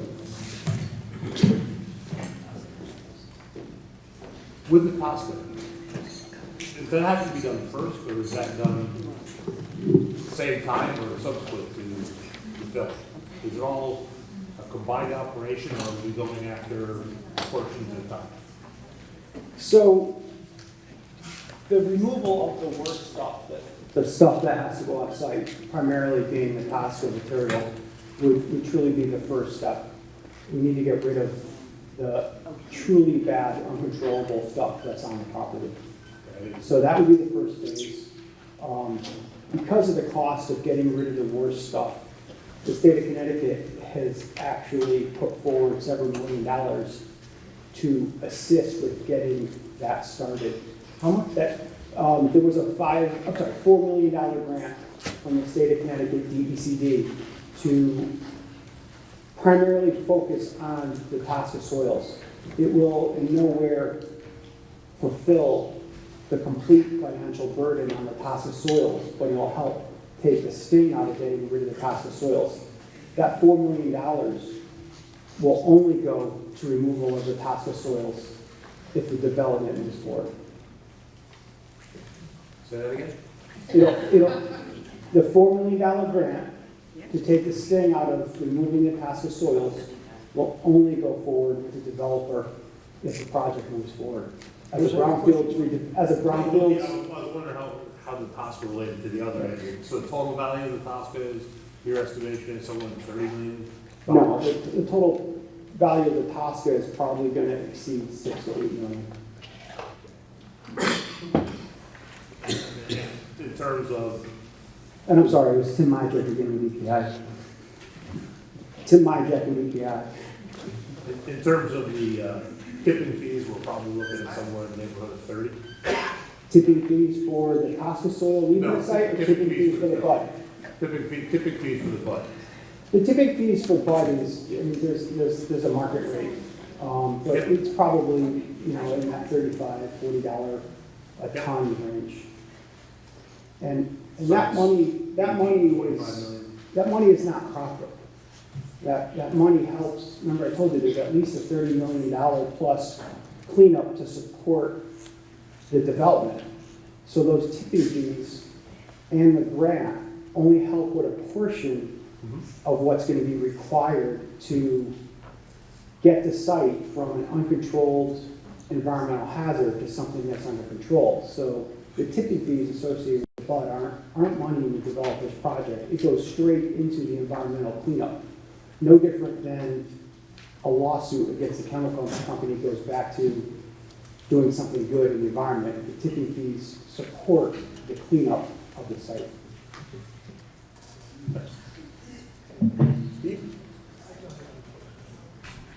Sure. Yeah. Yeah, I have some questions. So you provided two alternatives in terms of location, but obviously people are very concerned about the fill. So my question is, have you considered alternatives to the way you have arranged the fill? Is there some alternative to full bud materials like commingled or a different cap or something like that? Can you detail what you went through to come up with this is a solution, bud materials plus the permeable cap? I'm trying to piece that apart so I give you the right answer. Can you repeat the question? I want to make sure I clearly give you an answer. So the regulations say that you have to provide alternatives, right? You provided two alternatives, they were location-based, like, you know, they were not about the fill. Are you asking for alternatives for the wetlands? I'm asking for alternatives to the fill that you're proposing that obviously people are very distressed about, the use of the bud materials as a fill, and the cap being an impermeable cap. That is creating a lot of concern, and I'm wondering what kind of alternatives are there to that proposal? Okay, so I think I could go down that road, and you could stop me or correct me if I want. I'm going to do the best I can. So, highly industrial site with a lot of environmental impacts. I think we've all accepted that. In addition, the topography of the site doesn't work. I didn't bring it up because we brought it up in the past, but you know, there was the rail activities itself left the site extremely undulating. Sorry, Okay. I just want to clarify. I understand that you're about to say that fill needs to be put there. I got that. Okay, But great. I'm talking about alternatives to the fill that you're proposing. So Different. yes, no, I understand. Please, I understand. So again, there's, I'm not going to hide the fact there's a financial benefit to benefit the remediation by bringing in environmentally, sensitive fill, and that's highly, that is regulated. That has to be the standard. If we had to bring in clean fill to the site to make the site level to develop it, it would skyrocket the cost because we would have to pay for that fill to level the site rather than get paid to clean up the site. Yes, I understand that. It's So, just that you actually have an if alternative. that creates a problem, then I'm not saying that well, A, is there something in between, all clean fill and all bud fill? Like, is there something in between? So- Or is there some other version of this where you can define what the fill is? Because I think the problem that I'm having and maybe other people are having is we don't know what the fill is. We can't evaluate the fill. And the regulations say the applicant shall provide an analysis of chemical or physical characteristics of any proposed fill material. We're unable to do that because we don't know what the fill is. So, just another example point, I'll just say it all together. A couple of meetings ago, we had requested that we be able to potentially hire a consultant that would advise us at the cost of the applicant, and I don't know what happened with that. But this is the scenario where we could really use some expertise about, well, maybe there should be conditions on the fill, the kind of fill. The bud, gives all sorts of alternatives. Maybe we need someone to help us decide, it shouldn't be this, but okay, maybe it could be this. So I just wanted to put that out there as well, before you enter. Yeah, I can answer that. So there's no, let's just use a number hypothetically, there's no 600-yard pile of fill out there right now. There's potential sources. What we know is we need a certain amount of material to bring the site to elevations to support the development. What we know is that the type of fill that we brought to the site will be regulated based on areas we put it, under things, directly at the surface. It'll be regulated by how we cap the material. The fill is also going to be used to cap the heavier contaminated material that's underneath it. So with the proper authorizations, essentially we become open to accept fill. But that doesn't mean trucks just start rolling in and dumping material all across the site. There's a profile period that licensed environmental professionals manage this material. It's an open book to the state of Connecticut. It's an open book to the town of North Haven. We have to follow the protocols for every truckload that comes to the site to understand what the source was, to question whether enough sampling was done, to question we need to do additional sampling, and yes, to deny it if it doesn't meet the acceptable protocols. Did I help answer some of that? Yeah. Let me ask you just another question. When you say that Connecticut DEEP reviews the suitability of materials for the site for the purpose of developing the brownfield, what's that conversation like?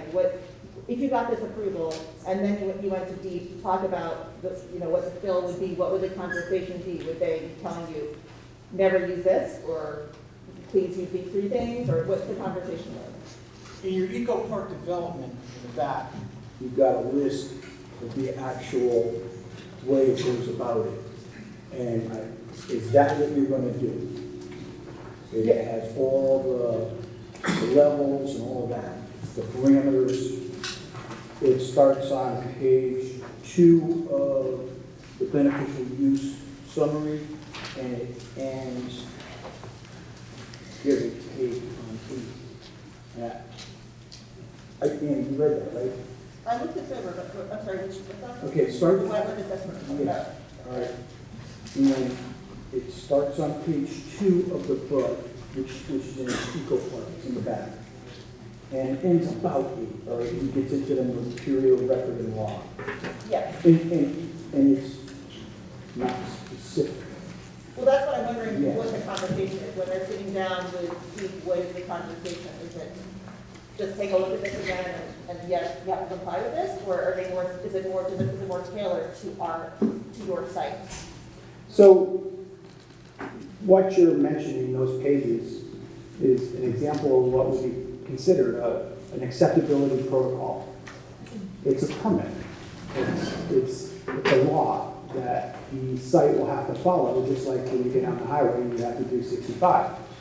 So with that acceptability protocol comes requirements.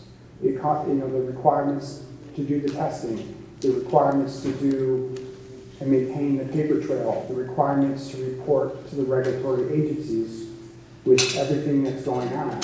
So we're not starting with, we're bringing anything into the site. We're starting with designing a protocol.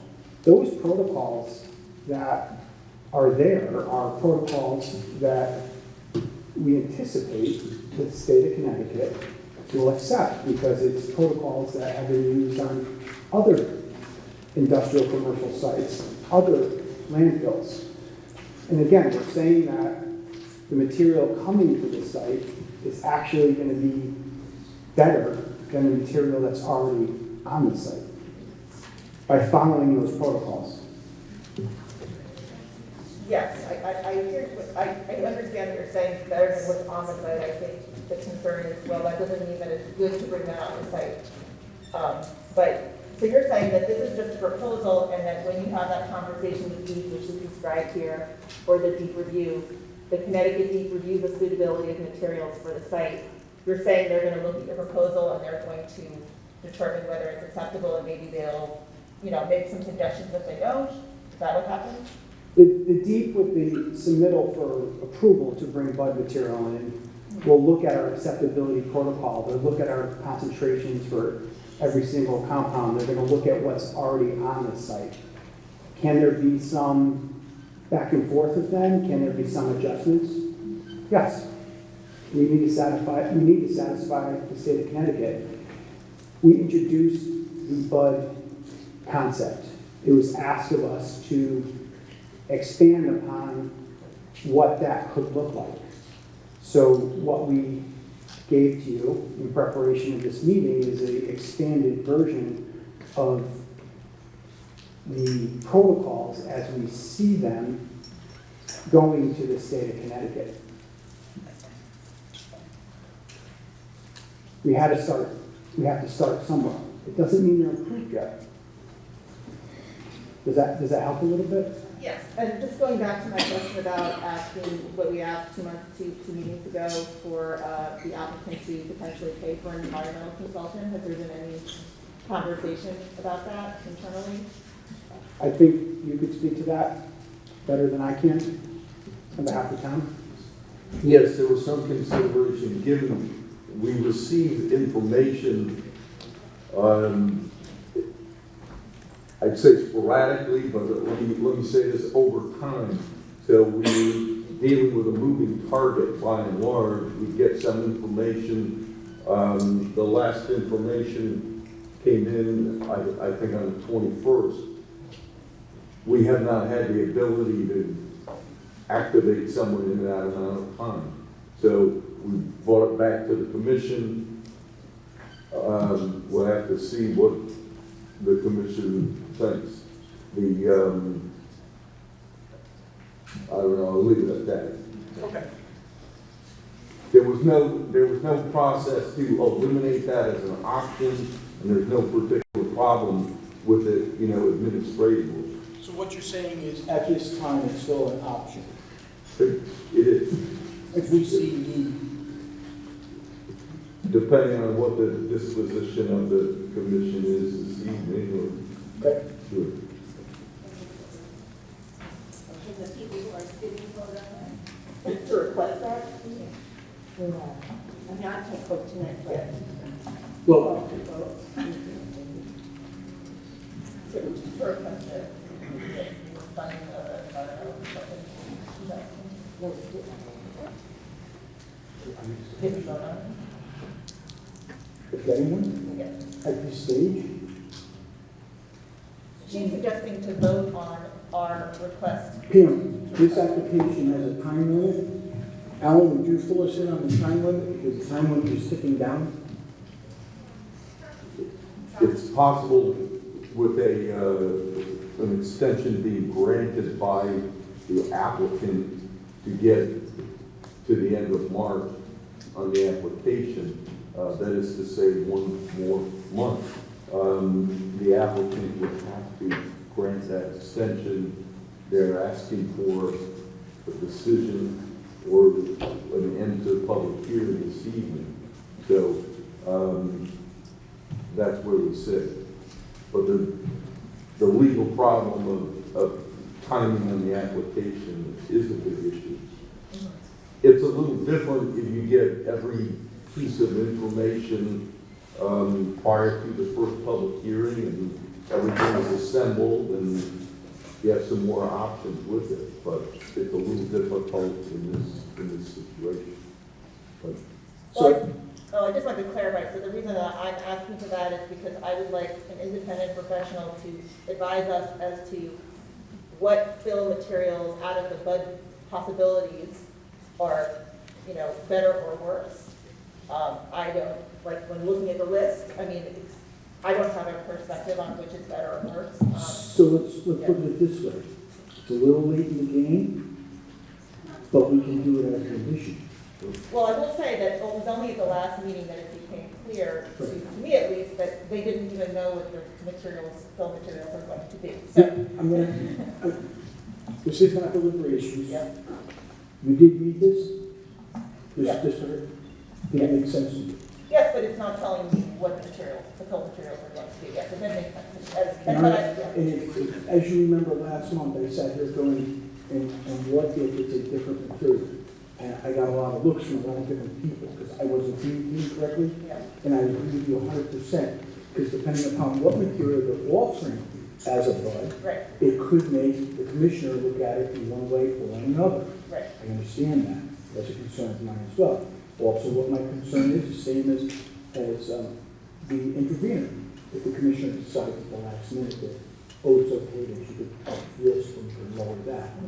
So, the only way that I can see in a short period of time to control that avenue is to put a condition in, should we get to that level, that it has to be looked at by a third party, or when we get there now, in deliberations, I'm all with you. But we'll have to figure something out to control that. Because it concerns me that the commissioner could say yes or no. And if they bring in crushed stone, or they bring in crushed concrete, that concrete could be the same for 600,000 yards. If they bring in dredging, that could change everything. The information that you have at this time Right. is the information that you have. And It may be that you'll need to act on the basis of what you have. right. And I'm not defending the applicant, but I understand he himself doesn't know what's going to come to his doorstep and be offered to him. It might be like when they did Southern Connecticut State College, they hit Red Rock and nobody wanted it. And, you know, it was almost a free-for-all of who could take it. So that could be, and it could be clean. And then, you hit a harbor, you hit a member some unit, you remember Upjohn, you know, on and on and on. So, I mean, I'm with you, but that's more, I think that's a little more for deliberations. Yeah. And I don't know how to deal with that. Yeah, you're right, I'm talking to you now. Yeah. So, I can't speak for the applicant and conditions, but I could speak a brief minute to the program and how things like this work. And I could speak to my own opinion that, you know, I wouldn't shy away from an opinion by another licensed environmental professional. So licensed environmental professionals are licensed by the state of Connecticut not to adhere to what a developer wants or an individual. We're licensed to adhere to the state regulations and the requirements of the DEEP. Do we get paid to work for individuals? Yes. But we're licensed to adhere to the laws and regulations of the state of Connecticut.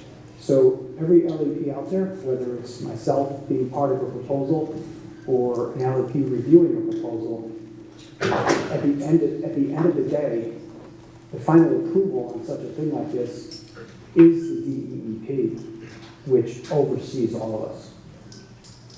Just to give you some perspective on how that program works.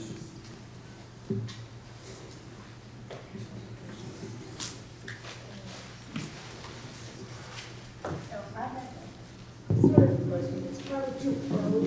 It's probably too early to say this, but I am reminded of another large application involving a lot of fill, where we had questions about were the truck roads going to be checked as they came in to make sure that they were what they purported to be. Would we have that assurance in this case? The applicant has proposed a certain level of testing. And that is not carved in stone. And again, you know, when we get to deliberations, which I think deliberations are going to be possibly extremely intense, and I think that would be thought of and discussed. Because, I mean, what they're proposing, is one thing, and maybe we see it that way, or maybe we see it differently, but that again, that would be a real decision. Was that a question to me or no? Was that a question to me? No, I think that was a question to me, so. Pam, was that a question to me or them? Whoever could answer it. Okay. You answered it well. They Did I can answer answer it? it. Go ahead. So a source of material is identified. It needs a place. It doesn't just show up that day on the doorstep and get dumped on the property. In fact, it could take 3 weeks, 3 months, whatever it takes for that individual who owns that source of material to prove that it meets the acceptability protocol. That goes into basically a conceptual site model that we truly understand the nature of how the material is generated, the source of where it's coming from, so the appropriate analytical testing is conducted to meet our protocols, which are dictated by the state of Connecticut. So again, material just doesn't show up. It has to go through a full review and a paper process and analytical testing, which takes weeks in itself. So there are a lot of controls on that. And it's not just one sample, there's a protocol for how many samples per truckload, and there's baseline that every single, set of, material that's coming to the site gets tested for a whole list of things, whether it's believed to be a contaminant or concern from another property or not. Thank you. Okay, any other questions from the commission? No? Okay, now I'm going to open it up to the public. Again, Andy, you're going to do the time. Aye. And we discussed 4 minutes a person.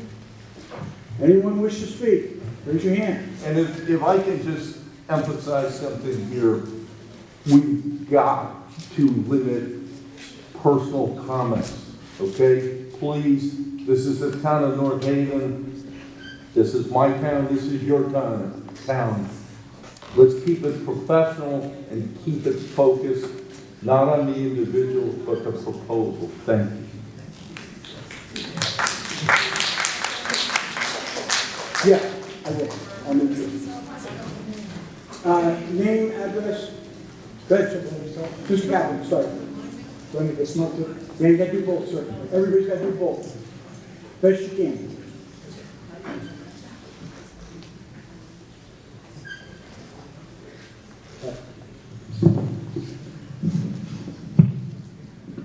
The applicant was kind enough to bring back one of their slides for you to talk to.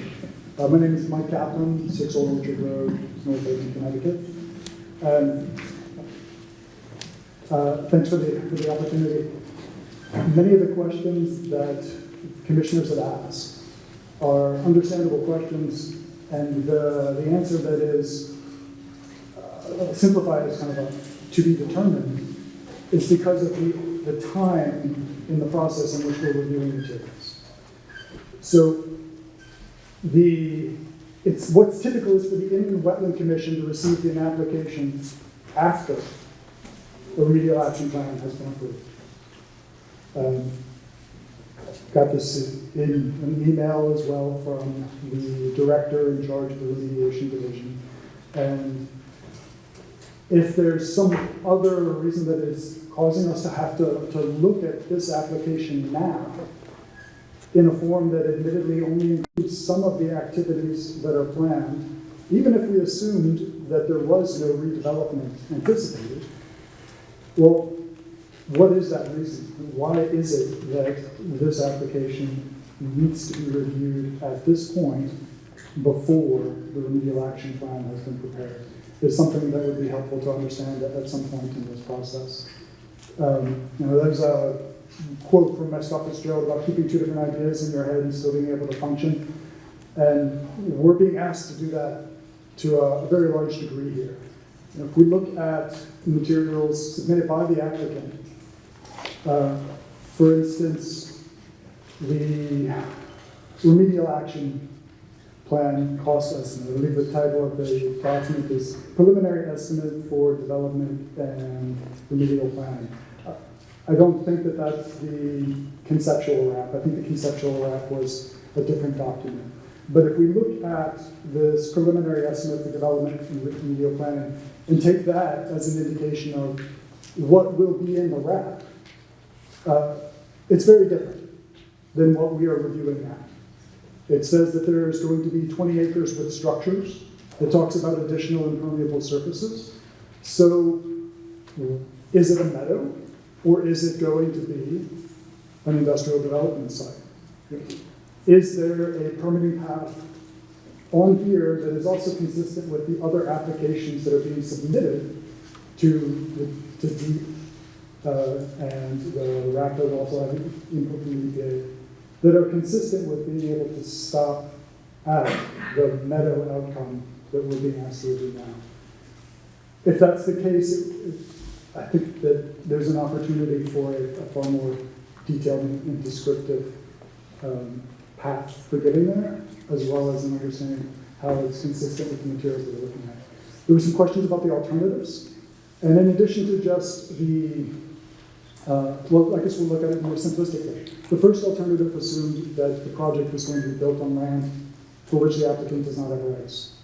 It was going to be on the railroad land to the west of the site. So that particular alternative should simply be disregarded. The BUD summary states that the tipping fee for the imported material will be at a below market rate, and that that's estimated to save other projects, other than this one, $30 million. I'm sure it's a much more kind of complicated process to it, and obviously it's an estimate. However, it raised the question for me of, okay, what if we didn't do a $30 million discount, or they chose not to do a $30 million discount? If the rationale for needing to bring in this material is to cover the cost of remediation.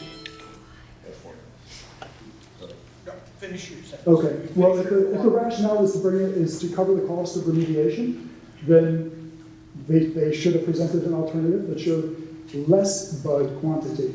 Alternatively, there was a question that was being discussed as like clean versus BUD material. The question of just perhaps different tipping, maybe different tipping fees for different material that's being brought into the site. Since I'm out of time, I guess I'll just stop and I'll move it into written comments. But there's no internal consistency within this application. It's not consistent with the processes and procedures. It's not consistent with the inland wetland regulations in terms of 7.3, 7.4. And so it's on its face incomplete, but I think that you all have been quite diplomatic. Thank you. Would you like to comment on that at all?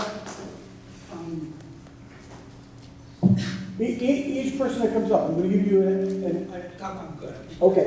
Sir, state your name and address, carry on. Name is Evan Gambardella from 1014 Harper Turnpike. I am Bill Gambardella's son, and I'm here to stop the incinerator. The reason why I'm here to stop the incinerator is because after this meeting, I believe I'm responsible for the incinerator misinformation. I am not a web designer. I did help my dad design the website and to write up the information on there. And obviously this project's very complicated, as I think everybody can understand. I think there's a lot of parts of this to understand, and it took me a long time to understand it. And I did think it was an incinerator when I wrote that on the website for the first time. Unfortunately, it is not an incinerator, and that's why the website was updated with changes. So I apologize for any misinformation that was out there, because it's not an incinerator, it's actually a recycling plant. It's a waste-to-energy plant. It's a plant to actually take, it's true, it's true. Evan,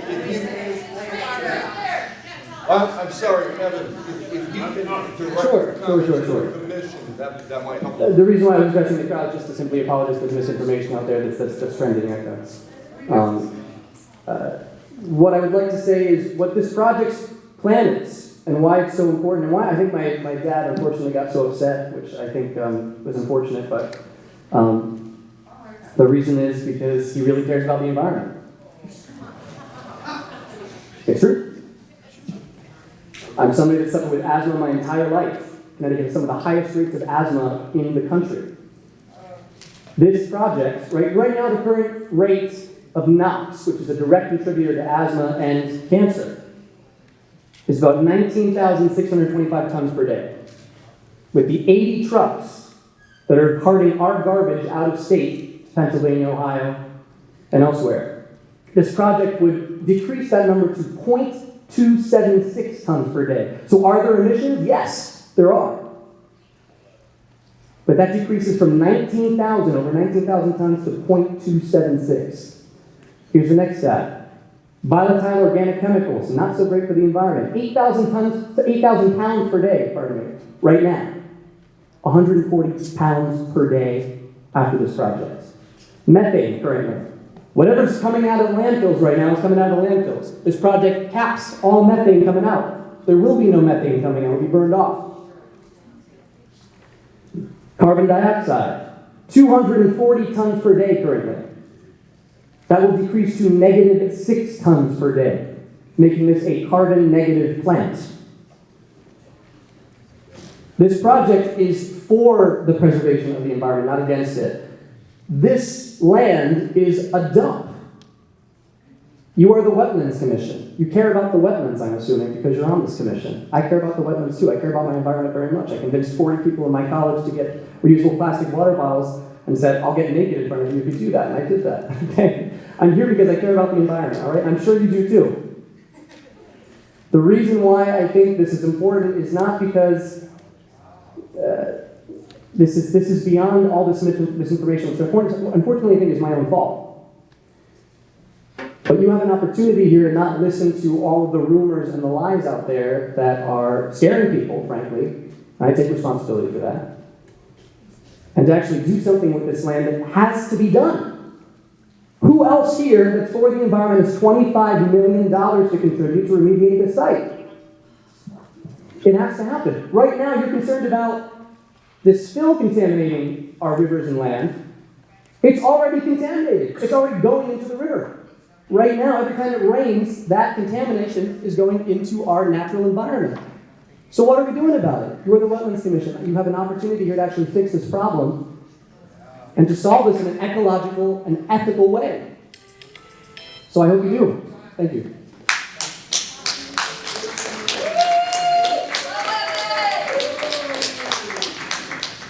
Good evening, everybody. Good evening. Get closer to that one. Thank you. Good evening, everybody. My name is Peter Madden. I live at 91 Linden Road in North Haven. I'm also the president of the North Haven Land Trust. But I'm here not speaking for the trust, I'm speaking for myself. I wholeheartedly support the purpose of AB Echo Park.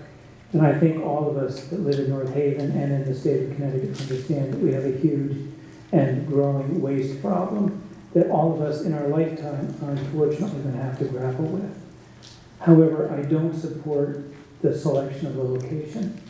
We as a town have really done injustice to the Quinnipiac River. Our group for the past 52 years of its incorporation have worked to clean the Quinnipiac River from the establishment of the state land to the work that was done with remediation through Upjohn and ultimately Pfizer. We've toured the plant that still spews toxins into that tidal basin and gets cleansed and gets treated.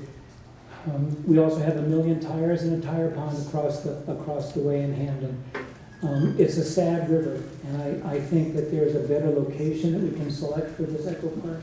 I think that we needn't contaminate further or disturb what's going on. And I think we should be shamed in North Haven that we've let this little toxic area grow to where it is today. And, I wish there was something that we could do. I can't create miracles, but I hope we can as a town at some point in time with the state's help. Thank you.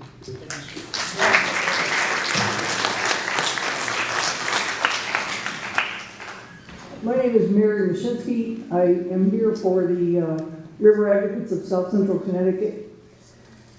And I also want to mention before I testify that I do admire the applicant for understanding that there is a solid waste problem in Connecticut and that we're shipping waste to Ohio, which is irresponsible for Connecticut. So I recognize that you're trying to fix that problem. But now to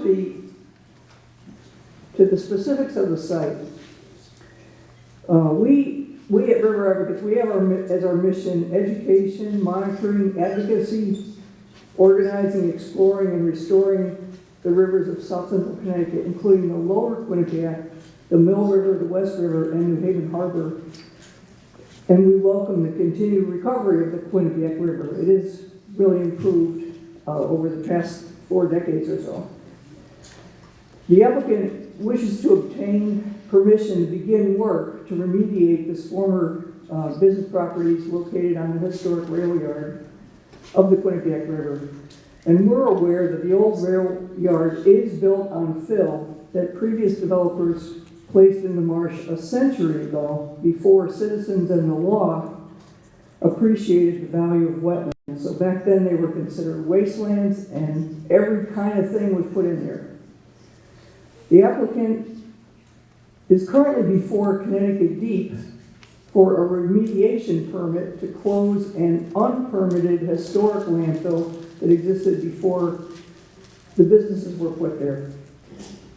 And in order to close this unpermitted landfill, they are bringing in 600 to 700,000 cubic yards of fill as the first step in redeveloping the old rail yard and capping the old landfill. There are PCBs, there are oils, and other contaminants that will need to be found and removed.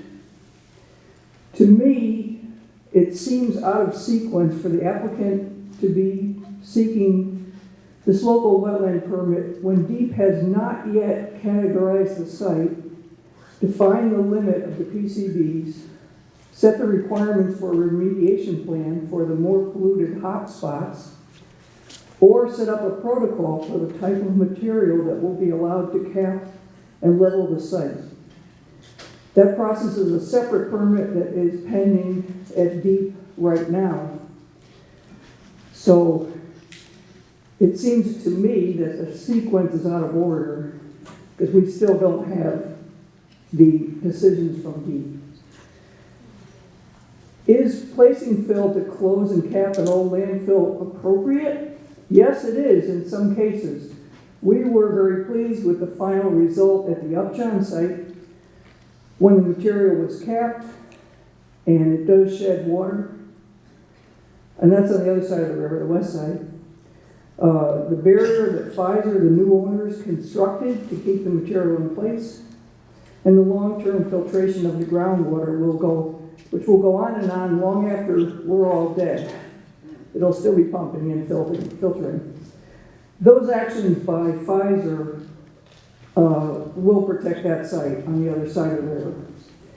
In this case, we urge vigilance because the applicant or someone working on their behalf felled trees on the site last fall before your commission even acted, which is a violation.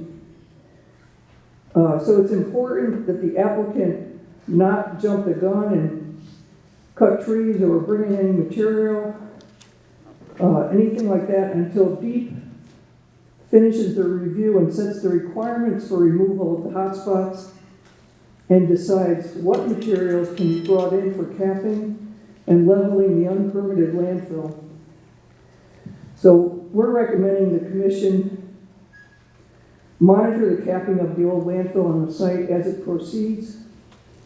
And if you have the power, you should require or ask DEEP to require a barrier or a wall to keep the old capped landfill intact, just as Pfizer did on the other side of the river. And this will prevent accidental release of material to the river. So thank you for listening to our concerns. Condense it, you over time. Okay. Now, before you state your name, I'm going to say it again. Do not recap the meeting. We know it's 600,000 yards. We know what their thing is. We know what they're doing. So don't recap the meeting again. No, anybody. Yeah. All right?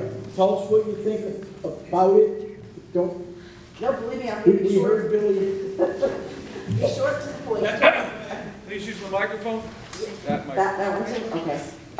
My name is Jenny Caldwell, I'm a North Haven resident. Do you need my address? Yes, okay. You live in North Haven? I live in North Haven, and I have been following this. I came to the meeting in December, I believe that was the first time it was heard.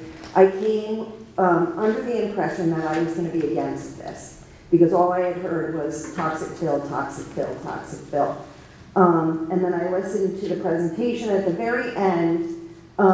It became clear that, especially when you guys started talking about Area 17, that the site is already very contaminated and full of toxins. So I started thinking, well, what is the downside to not doing something about it, because we're leaving all of that toxic fill in the site to continue to contaminate where we are, what we have there.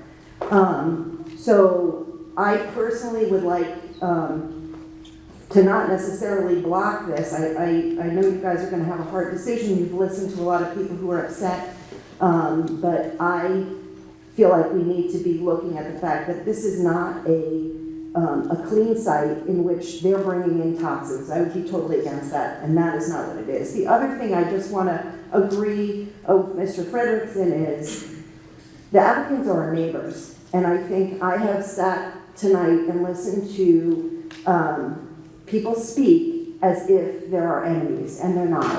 And you can disagree with what their process is without vilifying them. And I'm going to ask respectfully for the rest of this meeting, if people get up and speak, that there's not yelling and interruption and turning people that are our neighbors into villains. So that's all I have to say. Thank you.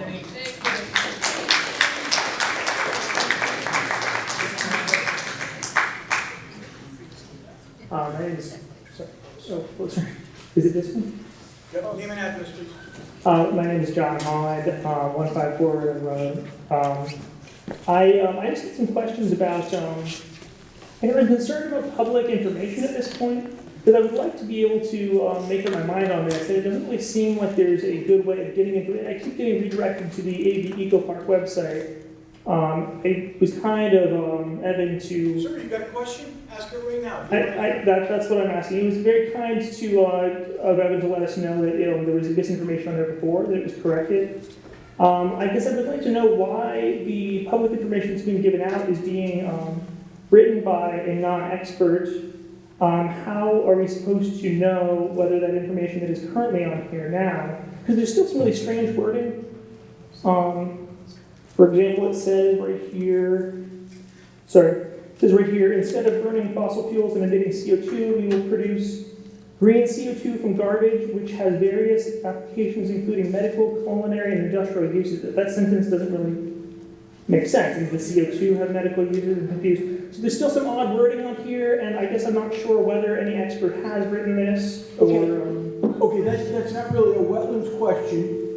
But I'm going to be honest with you, I'm going to let you ask it, and if they would like to answer it, I'm going to let them answer it. Well, it's a question about whether we're getting accurate information. Right, and seeing as that's not even a planning and zoning question or an anything question, it's just...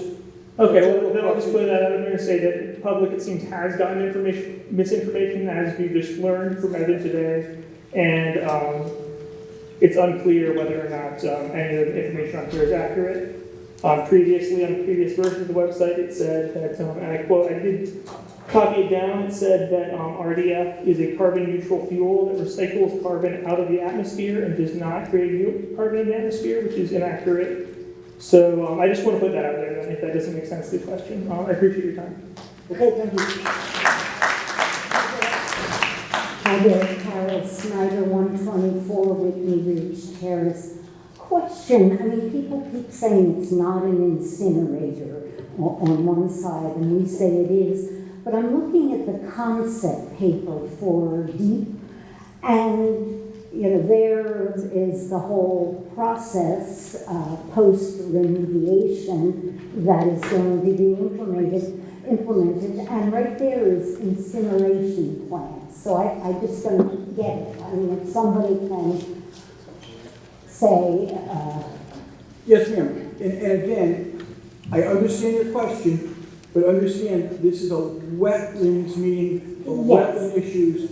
well, I mean, then the question, it doesn't. I know, you're questioning the concept in the general application, I get it. I'll let it go.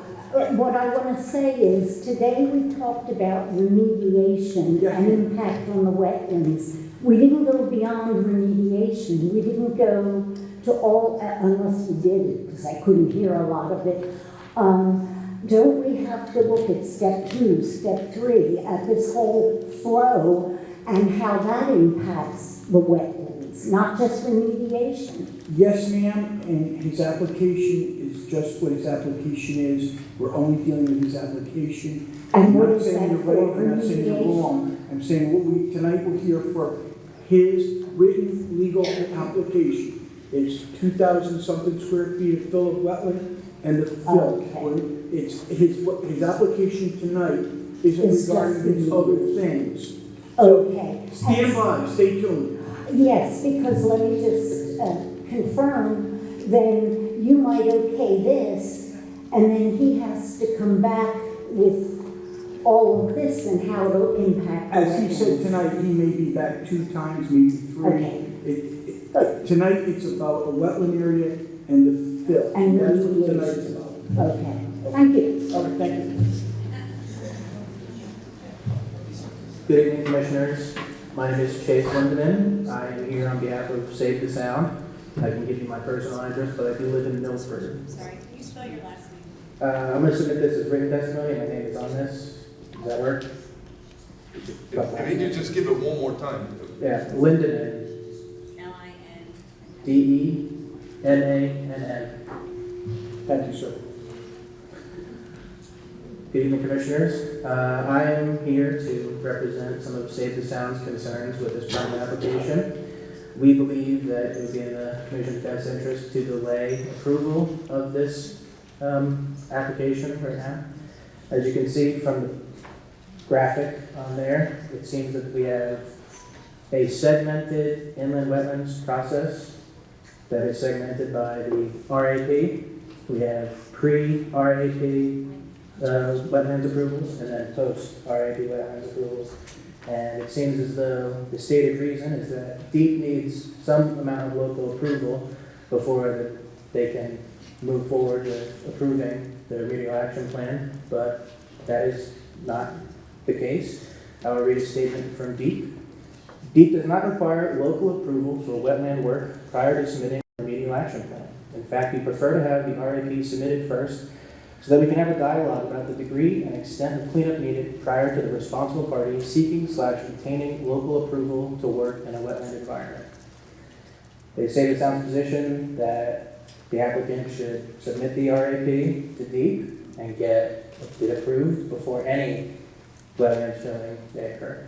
Thank you. Thank you, sir.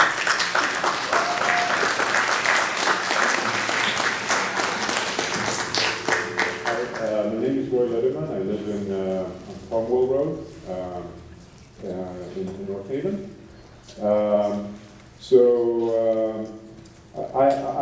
I'm new to the area, or at least in North Haven. We moved here 2 years ago. I have 2 babies at home. I am a scientist and an engineer, so I feel like I can read technical material, but I don't feel like I educated myself like some of the other speakers. So I mostly want to focus on my sort of concerns as a resident looking at this, and I live 2 miles away from the site. So first of all, I want to say that I do very much appreciate the intentions behind this application, and I also want to recognize that I'm new to this area, and that the applicant is a resident here and clearly care about this community. But again, I want to go back to my concerns as a resident. So the thing that I hear when I look at the application, and when I look, or more than when I look at the website, I hear that there's trash that can't go anywhere, that we're trying to put into the air at some point. And as someone who lives 2 miles away, that's a concern to me. Now, I understand that the purpose of this particular committee is just the wetland issue, but I want to submit that it's not really just, or at least could be beyond this, because if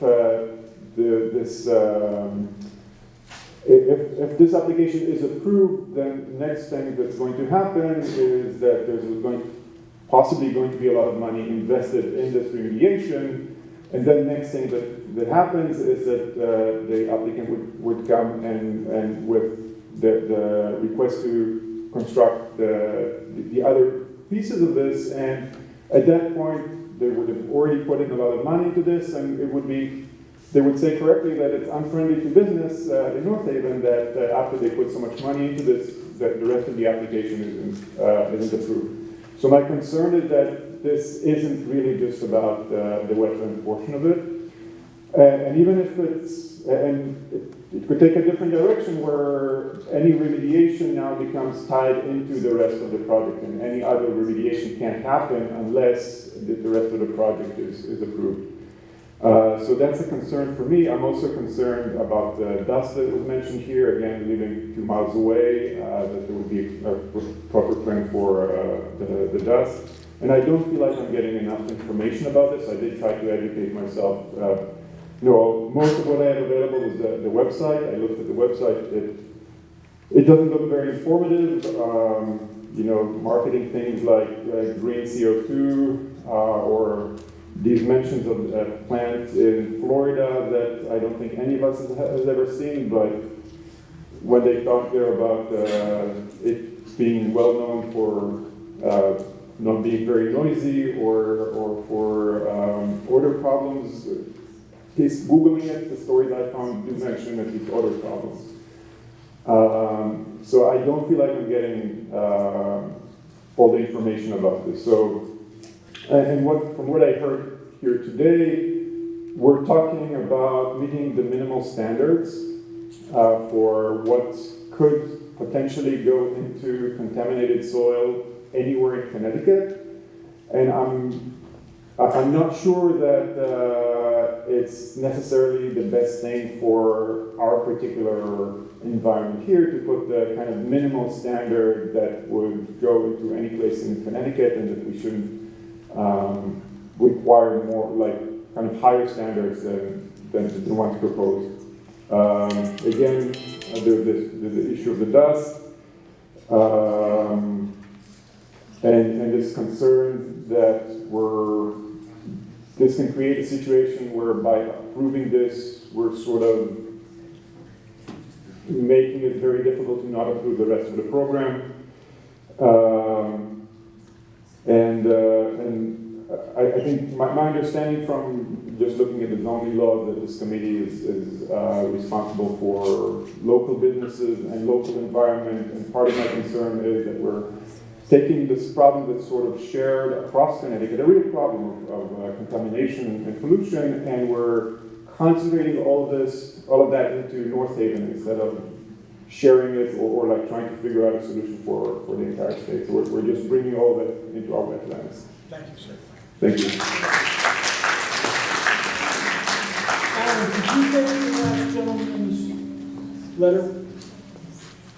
Pardon? Did you get the last gentleman's letter? That's it? Okay. Go ahead. Hi, everybody. Can you hear me? My name is Anita Dunn, A-N-I-T-A, last name D-U-N-N. I live at 400 Mansfield Road, North Haven. This is my testimony, which I wrote and submitted to you guys on February 7th after the last meeting. And I wrote it the day after the last meeting. Dear committee members, as I sat in the North Haven Inland Wetlands Commission meeting on the evening of January 24th with about 50 of my neighbors, I thought, what could go wrong with this developer's proposal? The land proposed to be developed contains fragile ecosystems along the marsh that drains into the Quinnipiac River that ultimately drains into Long Island Sound. The site, however, is not pristine Connecticut coastal marshland. It has long been a landfill, and the developers themselves have described it as contaminated and unusable land filled with tires, railroad ties, barrels, and unknown and at the time yet untested industrial waste from nearby railroads and other sources.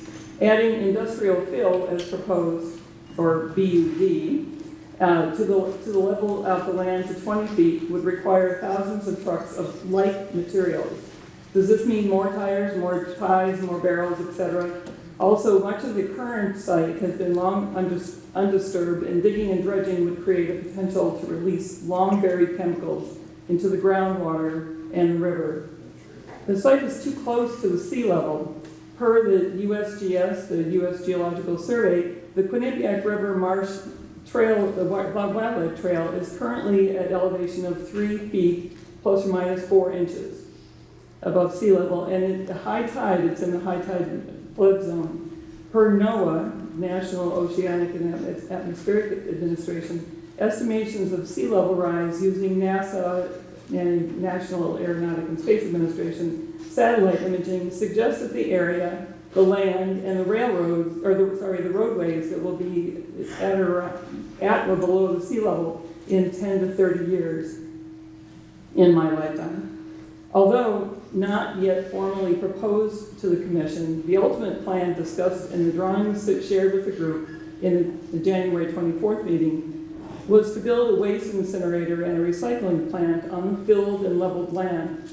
No timeline was submitted by the developers, but they commented in that meeting as the trucks will be rolling by summer of 2026.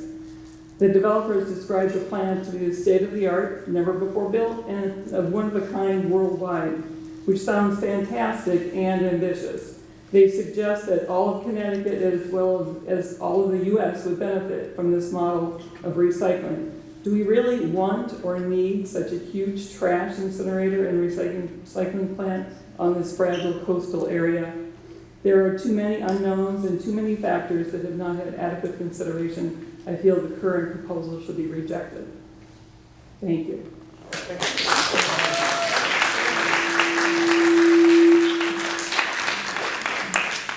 Hello, Scott Lehman, 11 Justine Drive. It's Leamon. And I'm sorry, your address. Justine Drive, 11. I'll be as brief as I can. I encourage you all to deny this application. The applicant and the great presentation talked about the sins of the past, like how much fill and all this garbage that's there. And essentially, they're just going to fill it in again. Even the smallest wetland, we should stop filling in our wetlands. It's an important to our ecosystem. I understand the area is not great, but we're not going to make it any better by continuing to fill our wetlands. So please, I encourage you all to decline this application tonight.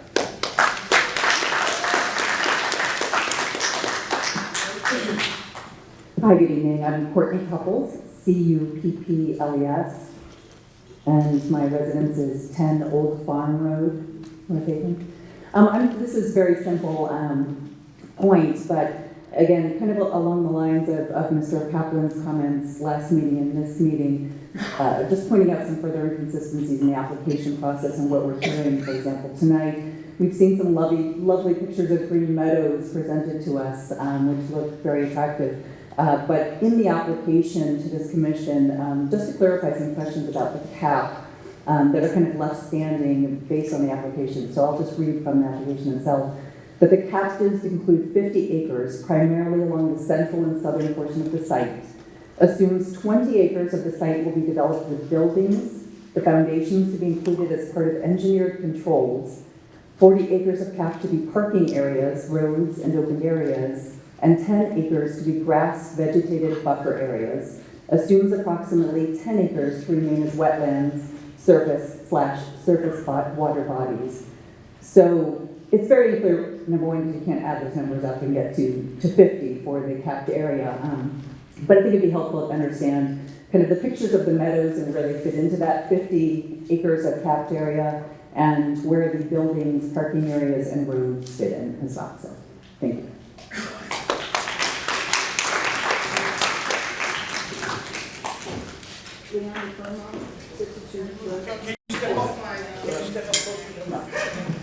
Leon Firmo, 62 Juniper Drive, North Haven.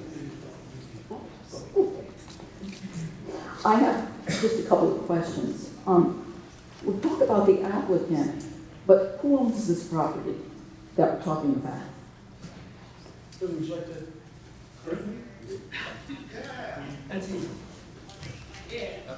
Use the microphone. Please step in. Currently, Sullivan Corp owns, it's not really a corporation, but it's called Sullivan Corp. They own the property at the current time. We have the right to buy it. Probably going to close on it in the next month to 2 months. Okay. The last time, at the last meeting, you want to separate your inland wetland from the incinerator. I understand that. Except, who obtained the grant for this? Why don't you ask all of your questions and... Okay, okay. Okay. Who obtained the grant for this project? Okay. And then I recall that Mr. Gambardella said at the last meeting, and this is why you have to couple, it must be coupled. What he said was, if you do not pass this, we cannot build the incinerator, and therefore we must give the grant money back. I can't help you there. I'm just wondering, Billy will help you. where did the grant money, who did it go to? I believe you're talking about the $4 million grant we have to clean up and remediate the property. $4 million grant was given to us as the future owner of the property. Once we own the property, we get the $4 million to pull the PCBs out, whatever else we need to do. It's part of what we have to spend. We have 10 years in which to create a carbon negative power plant and recycle the facility. If we do that, we get to keep the $4 million. If we don't do that, they have a second mortgage on the property and they have the right to take it back. Simple as that. Did you understand that, ma'am? Did you understand that, ma'am? The The state of Connecticut has the right to take it back, yes. Okay, the state of Connecticut has the right to take it back. So in order to keep the grant money, you must pass this through the inlet wetland so that you can build an incinerator. Am I mistaken? Well, it's just remediation. Okay. But you're right. Okay. I'm not going to say you're wrong. It's for remediation, but we have to build a waste reclamation facility with a carbon negative power plant in order to keep the money permanently. Otherwise, we need to pay it back after 10 years. Okay, thank you. William Rico, I'm a North Haven resident.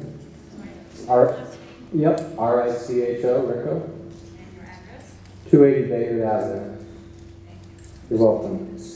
And thanks to all the commission for now 3 meetings here for this applicant. You guys have sat through a lot, and I realize a lot of it is not to do directly with the application, and you've all been very patient with that. So I just my statement is to say, other than to thank you, just to stay focused on the application, although there are other plans attached to it, and to realize, again, kind of like the point Bill was just making, is that the state of Connecticut has a good plan for how to deal with brownfields.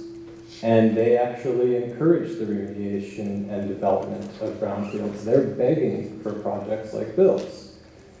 In fact, June 2023, there's a press release from the Office of the Governor announcing $23 million to be awarded for brownfield sites. $4 million for this project right here.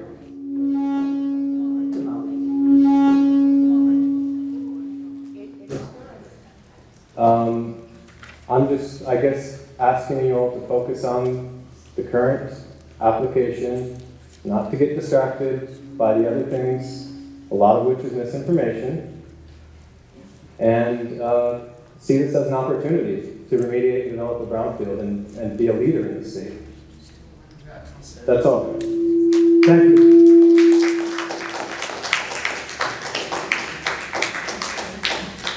My name is Sandy Stetson. I live at 542 Middletown Avenue. I would like to preface by saying that I have known Bill and Rosalind Gambardella for many years. I know them to be very concerned individuals about the environment and good recycling practices. However, in this instance, I don't believe that Bill has done his due diligence. There are wetlands statutes in place for a reason. This commission has a responsibility to the community and its health and safety. And for that, this application being presented as is, I feel should be denied. Okay, thank you. Ma'am, can you tell us your last name again? Stetson, S-T-E-T-S-O-N. Mary White, Summer Lane. The intervener covered most of my comments. I just have several more points that I'd like to highlight. There are humps, including a 20-foot hump, 10-foot humps, 5-foot humps, and they're staying. What's inside the humps? We don't know. Are they putting any monitors in there? We don't know. They need so much fill, 600,000 cubic yards, because it will raise the site 20 feet above sea level to level the site. It's also because the site has much groundwater, so we must go so high to be many feet away from all that water. So I have a photo of the site from 1934 showing the ponds in purple, and next to it is a photo from 1990 showing how they were filled in. Plans for the northern part of the site, which touches the Quinnipiac River, include lowering its 10-foot taller height by digging down and removing 4 feet of the cleanest fill on the site and bringing the good soil to New Haven. When they fill the site with contaminated fill, raising it many feet, they will be increasing the velocity of discharge off some slopes. The wetlands will receive runoff at an unknown rate. Wetlands will receive pollutants from the unknown fill. They will be leaching into the wetlands. The plan to mitigate wetlands 5, 6, and 7, which includes enhancing 2.4 acres, that's if they left the site alone, but they are not. They will alter the site by bringing in all that contaminated fill. It is unknown what kind of damage they will do and what kind of pollutants they will put into the water. We don't know what they're bringing in. They're bringing in pure sand. There'll be a lot of absorption. They're bringing in silt and clay. Most of that water will go downhill and right into the wetlands. The Commission does not have control over the type of fill material to be used. The Commission must trust the applicant, trust the generators of the fill, trust the state DEP for the type and testing of material to be brought in. There isn't enough testing that will be done for deep standards because it means thousands of yards of fill will not be tested with the standard of only one additional test sampling required per 500 cubic yards after 1,000 cubic yards of material. The Commission has no control over the testing. Is the EPA cleanup of the site happening first? No. Did they test for nuclear material? No. Did they go out in the spring season to test for vernal pools? No. Did they test the fill material in the New Haven harbor? No. They'll be back at some point for the PCB remediation and mitigation of wetlands 17, as well as for, quote, for approval on further capping the rest of the wetlands, quote, quote. Whatever does that mean? The unknown fill material will already be negatively and significantly impacting the wetlands. To close, here is a reminder. Quote, the primary job of this commission is to protect and preserve inland wetlands and watercourses while maintaining a balance with the development and economic growth of North Haven.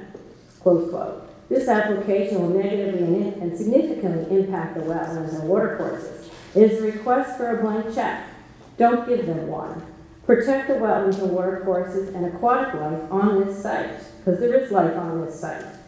With wildlife, including bears, deer, wildcats, mute swans, which is an exotic species that originated in Europe and Asia, ducks, geese, and birds. By voting no and voting a negative referral to the site plan for the fill permit.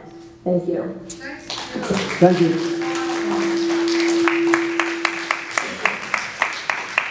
John Ranciano Jr., 74 Allendale Drive, North Haven. John Ranciano Jr., 74 Allendale Drive, North Haven. I'm not sure why Bill is saying he's going to be closing on the Celadon land anytime soon. My nephew Luke Salentano owns 30% of that land, with a young college student is not interested in selling that land to someone who's going to make an incinerator. It's just that simple. I'm not sure why the board here is so concerned about the dirt that's being brought in there, whether it's clean or dirty. I'd be more concerned about what's going to come out of those stacks, the furans, the dioxins, everything that's cancer causing that we're all going to breathe in. It's not a good plan, and it shouldn't happen.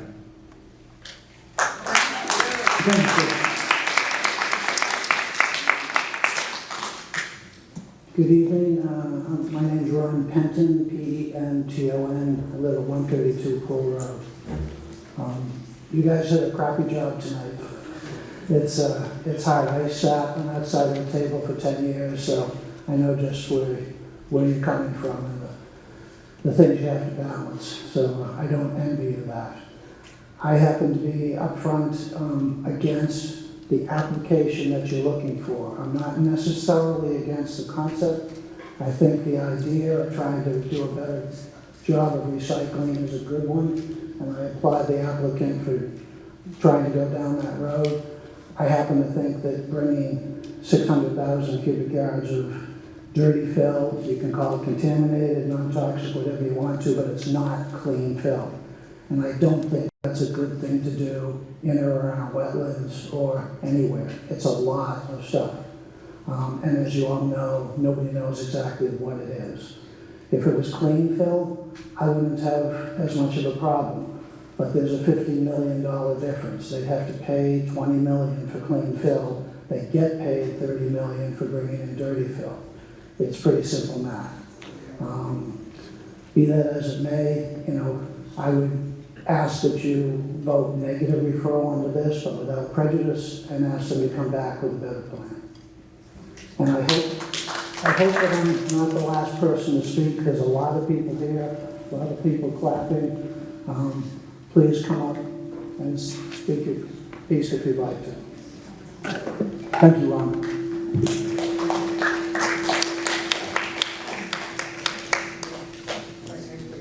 Yes, absolutely.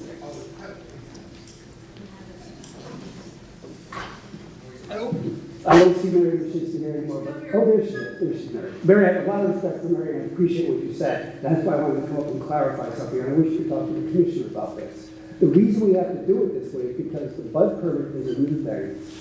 Well, what they're doing is a new thing, not the bud permit itself. But they require us to get local approval first to bring in the bud fill, then go back to DEP to get approval of the remedial action plan based on the bud permit that we got approval from you guys to do, which is why we have to do step 1, step 2, and then the last thing we do is come in for approval of the whole project. And I just want to make sure you understand that. That's the reason we're doing it this way, because the DEP kind of set it up so we have to. I don't want it, but that's what they made us do. In terms of the city and the field and all that stuff, no, that's not permanent. It will be for certain areas where we're not going to build. If you look at the overall design on the website, you can see where to put buildings, where not to put buildings. You can see where there could be permanent fields, but for the most part, we're building a complex. We're not building a field. So let's make sure that's understood. Okay. Thank you.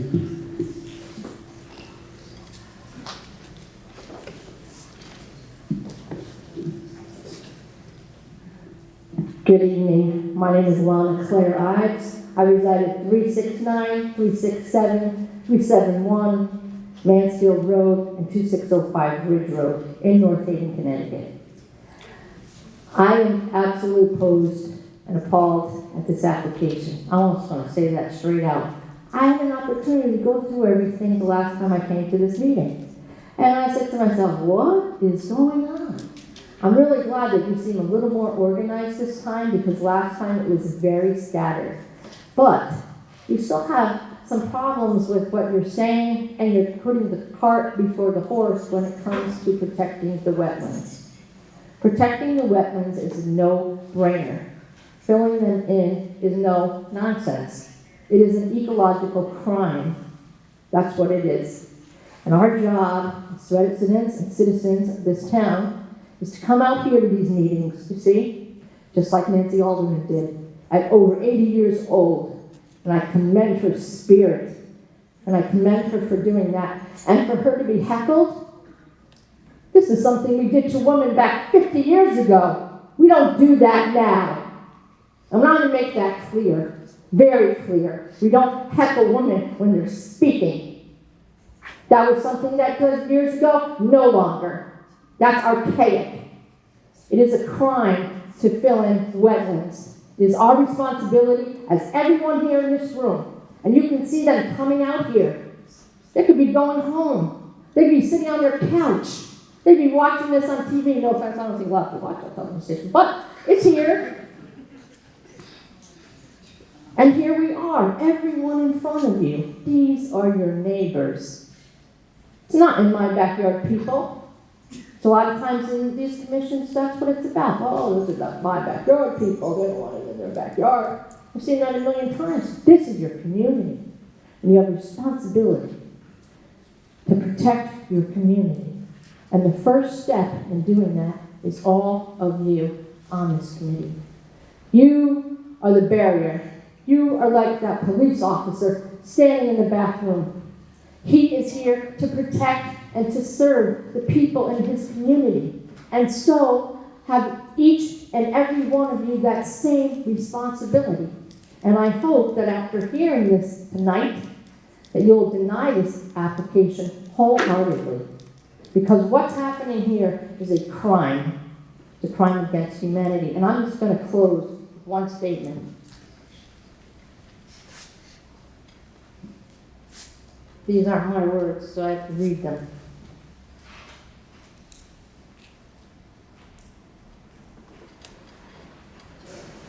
In November 2019, the reason I read this is because I know that a lot of people in this room are Roman Catholic. I know that a lot of people in this room are Christ-serving individuals. I know that for fact. And I know a lot of people in this community of North Haven are as well, that aren't in this room tonight. In addressing the International Association of Penal Law in the Vatican on November 15, 2019, Pope Francis proposed that sins against ecology be added to the teachings of the Catholic Church, and went a step further, saying ecocide should be a fifth category of crimes against peace at the international level. The Pope describes acts that can be considered as ecocide: the massive contamination of air, check. Land and water sources, check. The large-scale destruction of flora and fauna, check. Those are things that appear here. And any action capable of producing an ecological disaster, destroying an ecosystem, that exists here as well. We should understand the loss, the damage,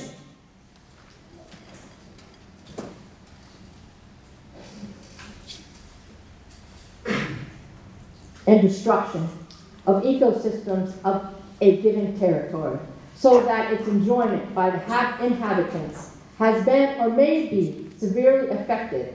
This is a fifth category of crimes against peace, which should be recognized as such by the international community. Thank you for your Thank you. Let me tell you, some of us have stood up here for over 20 years. We do know what we're doing. We are responsible, and we do take it extremely serious. And we appreciate you noticing it. Thank you. And I'm glad you do. Thank you. Anyone else? Just me. Thank you. So hold both, please. And enough practice watching people. Can you hear me? Or do I have to push this button? I can't. Don't push the button. Don't push any buttons, just one. Get a little closer to the other mic. Like that. That's good? All right. My name is Celeste Barham, B-A-R-H-A-M. I reside at 60 Rocket Farm Road, North Haven. And I came up today just now to say that I oppose this application. I do agree with a number of things that my neighbors have mentioned, but there's one thing that hasn't been mentioned here that really bugs me. This property transferred to Sullivan from Conrail with Reagan's blessing and the agreement in 1986 that they would clean up the property. They have been cited over and over the years. They have transported gallons of creosote to upstate New York. I've read numerous things since our last meeting. But 1986, this property transferred to Sullivan, and it has now been Conrail, CSX Transportation, Cedar Hill Yards, CSXT, Nissisa, Anastasio Sons, Anastasio Trucking, Chiavone, Cedar Hills Infrastructure. And now I understand that soon it's going to pass into another name. But if you go back to 1986, you can find all types of things about this property. And I don't think we should pay to have it remediated now. I think there should be an honest to goodness, good faith effort by the current owner to take some of this on their own shoulders, since I'm adding it up and saying it's, is that 38 years? 38 years we've been waiting. Help us clean it up. Don't ask us to pay for it.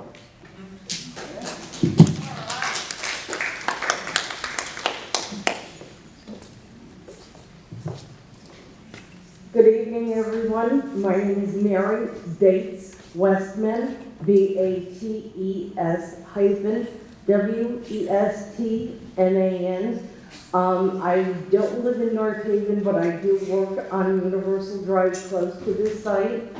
I just feel this isn't, the AB Eco Park is not a good fit for North Haven.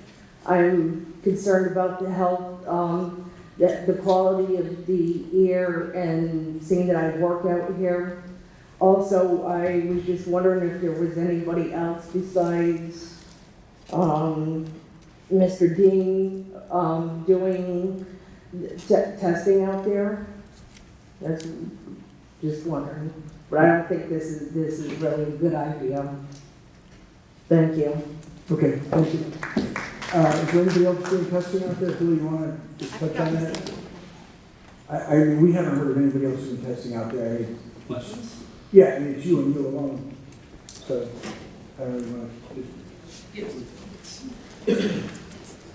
I think she's wondering like if you had a partner or something. I don't. Not necessarily a partner, but like someone other than Dean that has done testing out there. Dean is our wetland specialist.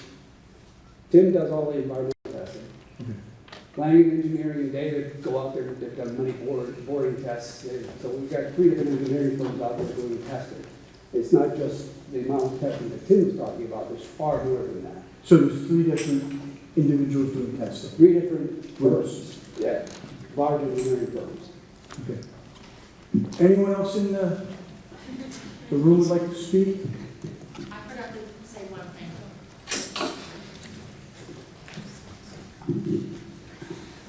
Monica Sunrise, 369-371-367 Mansfield Road, 2605 Ridge. One of the presenters, I'm sorry, I forgot your name, you have the maroon on.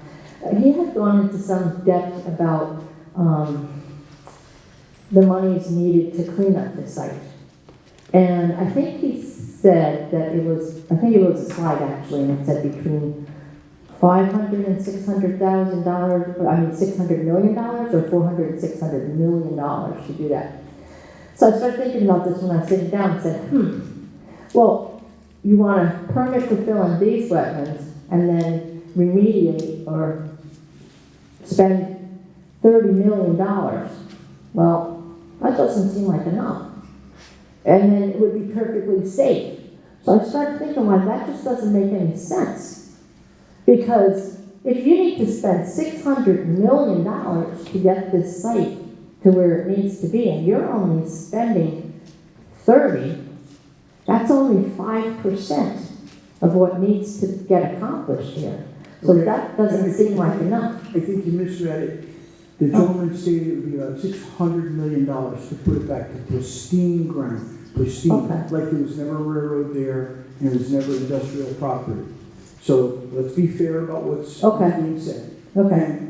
And the other number is what it's gonna take to clean it up, to make it usable. It's not gonna be pristine with using that little bit of money to clean up that big of a mess. It's gonna be livable, not the state it's in now. And I'm I just saying- understand what you're saying. Yeah, I just don't want you to state the wrong things. I understand what you're saying. This land was pristine at one time, correct? I'm sure that the entire globe was, There we go. you know, Right. Absolutely, right? So doesn't it deserve that? Why does it deserve anything less? Does it deserve anything less because it used to be a railroad and they're responsible? And now these poor guys, came along, they had all this time to fix it up and nothing really came. Maybe they didn't want to, because maybe nature will take back nature. Right? Maybe nature takes back nature. So what if you didn't touch this? What if if you looked in their application, they do touch on a no-build idea. And Right. so if you want to do apples to apples, go back and read that. And I'm not stating it's the right or the wrong, I gotta be, we have to be honest here, because if we're not honest, then we might as well not even be here. And everybody's gotta get a fair shot, or we might as well stay home on our couches and watch our own TVs and enjoy our lives. But we're all here, so let's be honest. He's brought up a no bill, read it, look at it, and you make up your own mind just as we have to. But it's in there, it's in the application, so it has been looked at. Okay. And we're gonna look at it also. Mm-hmm. So if the property is safe at the $30 million, but it's not safe at the $600 million, it's safe at the $600 million level, but it's not safe at the $30 million level. If you spend the 30, does the whole area still become uninhabitable? In his own words, and fair to me, he said it's unsafe for people to even be back there. So if he's only going to clean up the portion of it, isn't the whole thing still unsafe for people to be back there? But anyway, so it's just, and I think that's a fair comment, and I appreciate it. Thank you so much. Thank you. Anyone else? Sir?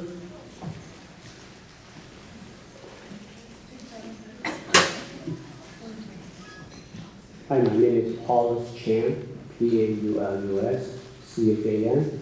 I was going to leave early, but yeah. Yeah, The we all sharing want to becomes go.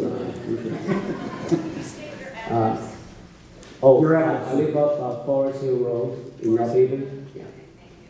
I came back here because my wife grew up here, so she dragged me back here after we got married. First of all, I admire the courage this group has to build a state-of-the-art facility, and the purpose and the goal. I admire that. However, I spent 15 years as a chemical engineer and environmental engineer in the corporate sector, so I know the inside, and I know how difficult it is to have things perfect. Ideally, in a perfect world, everything will work fine. But last time I checked, we live in a realistic, imperfect world. Okay? For this thing to be perfect, again, looking down the line, not just the first step. It's like a movie, okay, with episode 1, but we need to look at the end. For this thing to work perfectly well, everything has to be perfect. Okay? Engineering design, integrating technology, training, operation. The worst part is you have no control over what comes in. You say, well, compliance. But this world is full of cheaters. We make stupid mistakes ourselves. People make mistakes. Some of them cheat on purpose. They give you a sample, for example. You pass, but when the truck goes up, are you in a position to actually check the truck that's at the gate? And even if you do, what sample size are you going to use on a full truck? In other words, none of us in this room can make the promise this is going to be efficient, perfect operation with no problems. On the other side, when there are problems, a gentleman said earlier, the pollutants for the air, contaminant for the water, only takes one incident, a few incidents. Health is affected. Money cannot buy health back. I just lost my mother-in-law who died from cancer very recently. Okay, if someone else want to take the risk of having such sophisticated operation, everything has to be perfect. If someone else want to take that chance, fine. But it's my time. I live close by too. I want to give thanks to the member of the commission. It's your time, it's your energy. Worst part is, it's a heavy burden. It's a fiduciary duty, and the decision you make, every decision you make, stay with you. It's your conscience. If something happens, people get sick, it could be your mother-in-law, right? If anyone in this room can tell me, 100% guarantee, everything will be controlled, will be perfect, you're not going to say that. If you say that, you're lying to yourself. So it's a matter of how much risk are we willing to take. I can see economics, but it's not enough. It's not enough. Money can buy you health. Money cannot buy you peace, and money cannot buy you conscience. Thank you. Thank you, sir. Anyone else? We're going on a little bit.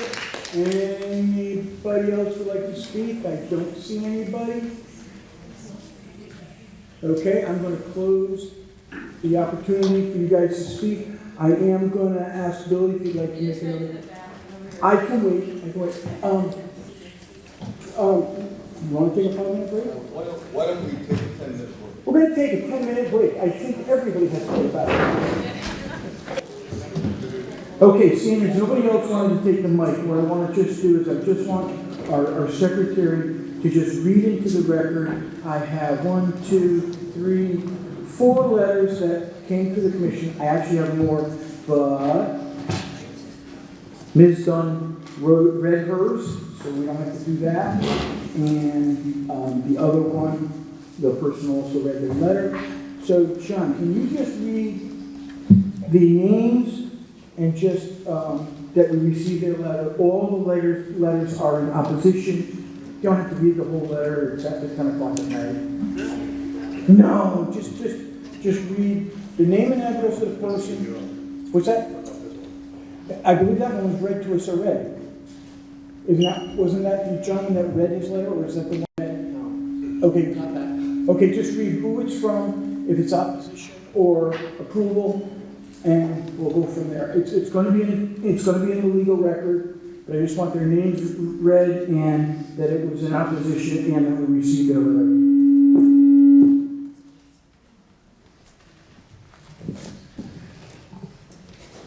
The first one is from Leslie Carney. No, that's the email. Okay, all right. Leslie's neutral on this application. Okay, I'm sorry. Oh, there it is, Judy Janusz, 36 Quinnipiac Avenue. Janusz. Okay. Do you want to read these? I'm just looking to see. It's against, lady. Okay. You didn't get the name, I'm sorry, after all that. It's Janusch. No, NUSH.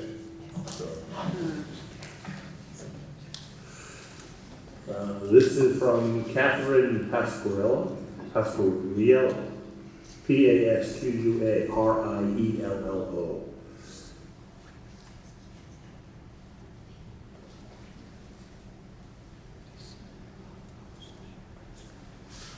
She's against on the incinerator. Richard Petrelli, resident 9 Old Orchard Road. I object to the 600,000 cubic yards of fill material.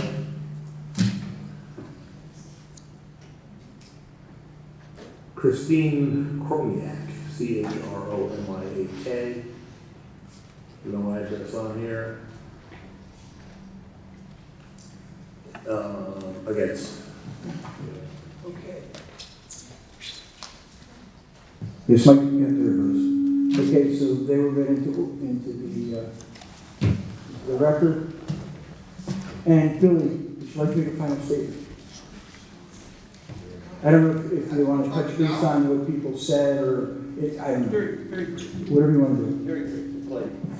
First, I want to apologize to the commission. There's only so many times I can take being called a liar before I kind of lose my temper, and I apologize. I have to control myself, and sometimes I have a hard time with that. So I do, but I don't think many of you know that. Everybody, low, just like that work all the time. Everybody's very passionate. Everybody is. Now it works. Now it works. Thank you. Second, I want to remind everyone we're talking about this 2,000 square feet of wetlands and the 600,000 square yards, cubic yards of fill. And I understand, the commission understands that, but I want to make that clear. The last thing I want to say is that the economic development aspect of filling this small piece of wetlands and cleaning this land is very important. We've done this many, many times in North Haven. The entire Universal Drive is exactly the same way. It wasn't a landfill as this was, but every single one of those parcels was impacted in some way. Whether it was creosote contamination, whether it was where Target is right now, where there's still a creosote pond under the parking lot, the wetlands that got filled to build those buildings, all that, the contamination is there. We follow state standards, and that's why we're able to build those things and have economic development. And I just want to point that out to the commission, and that's really all I have to say on the subject, without leading to deliberations.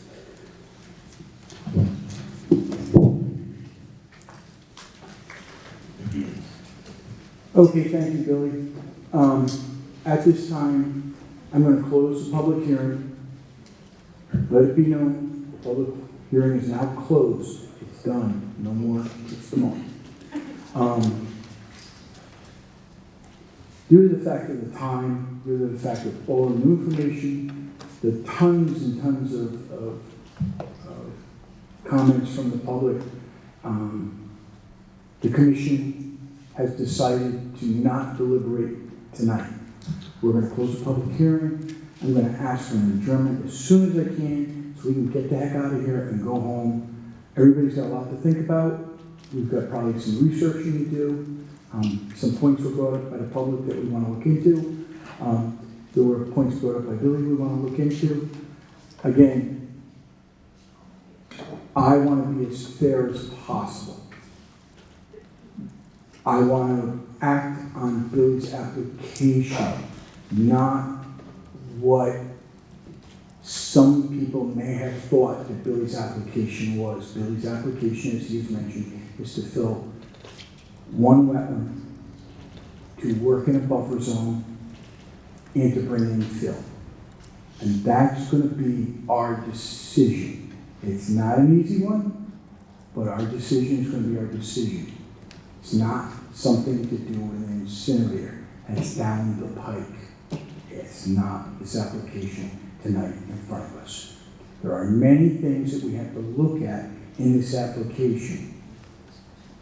Some of the things are in the past, some of the things are in the future. But remember, Bill's application is a wetlands issue. So on that, If we can just clarify something for the commission, no new information can be received at Right. this time.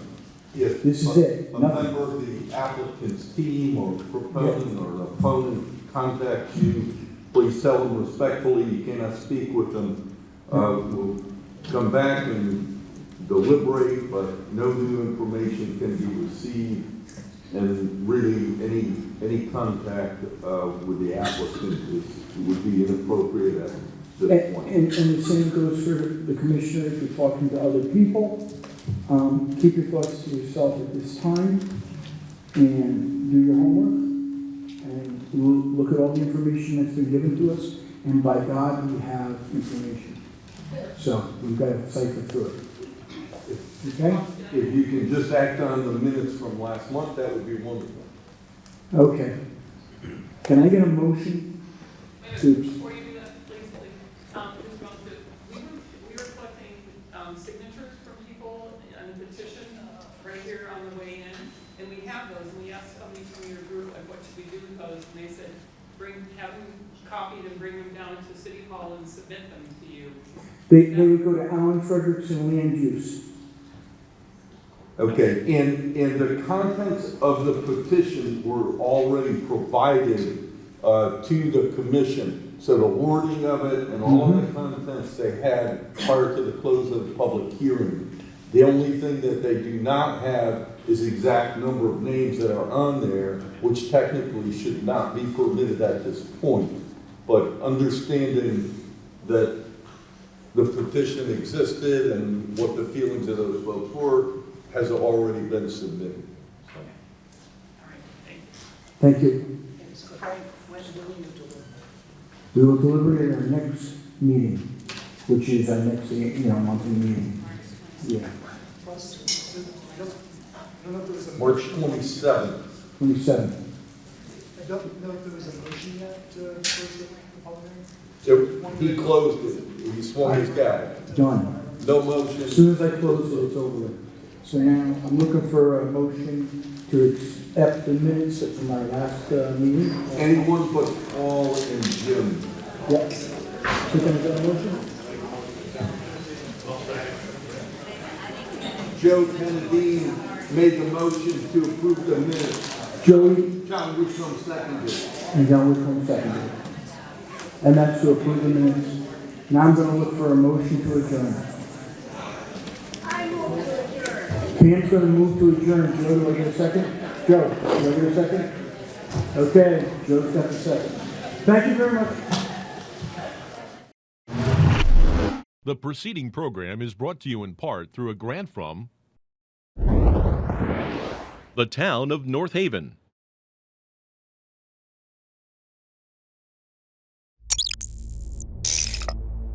Watch town meetings or other videos on demand at nhtv.com.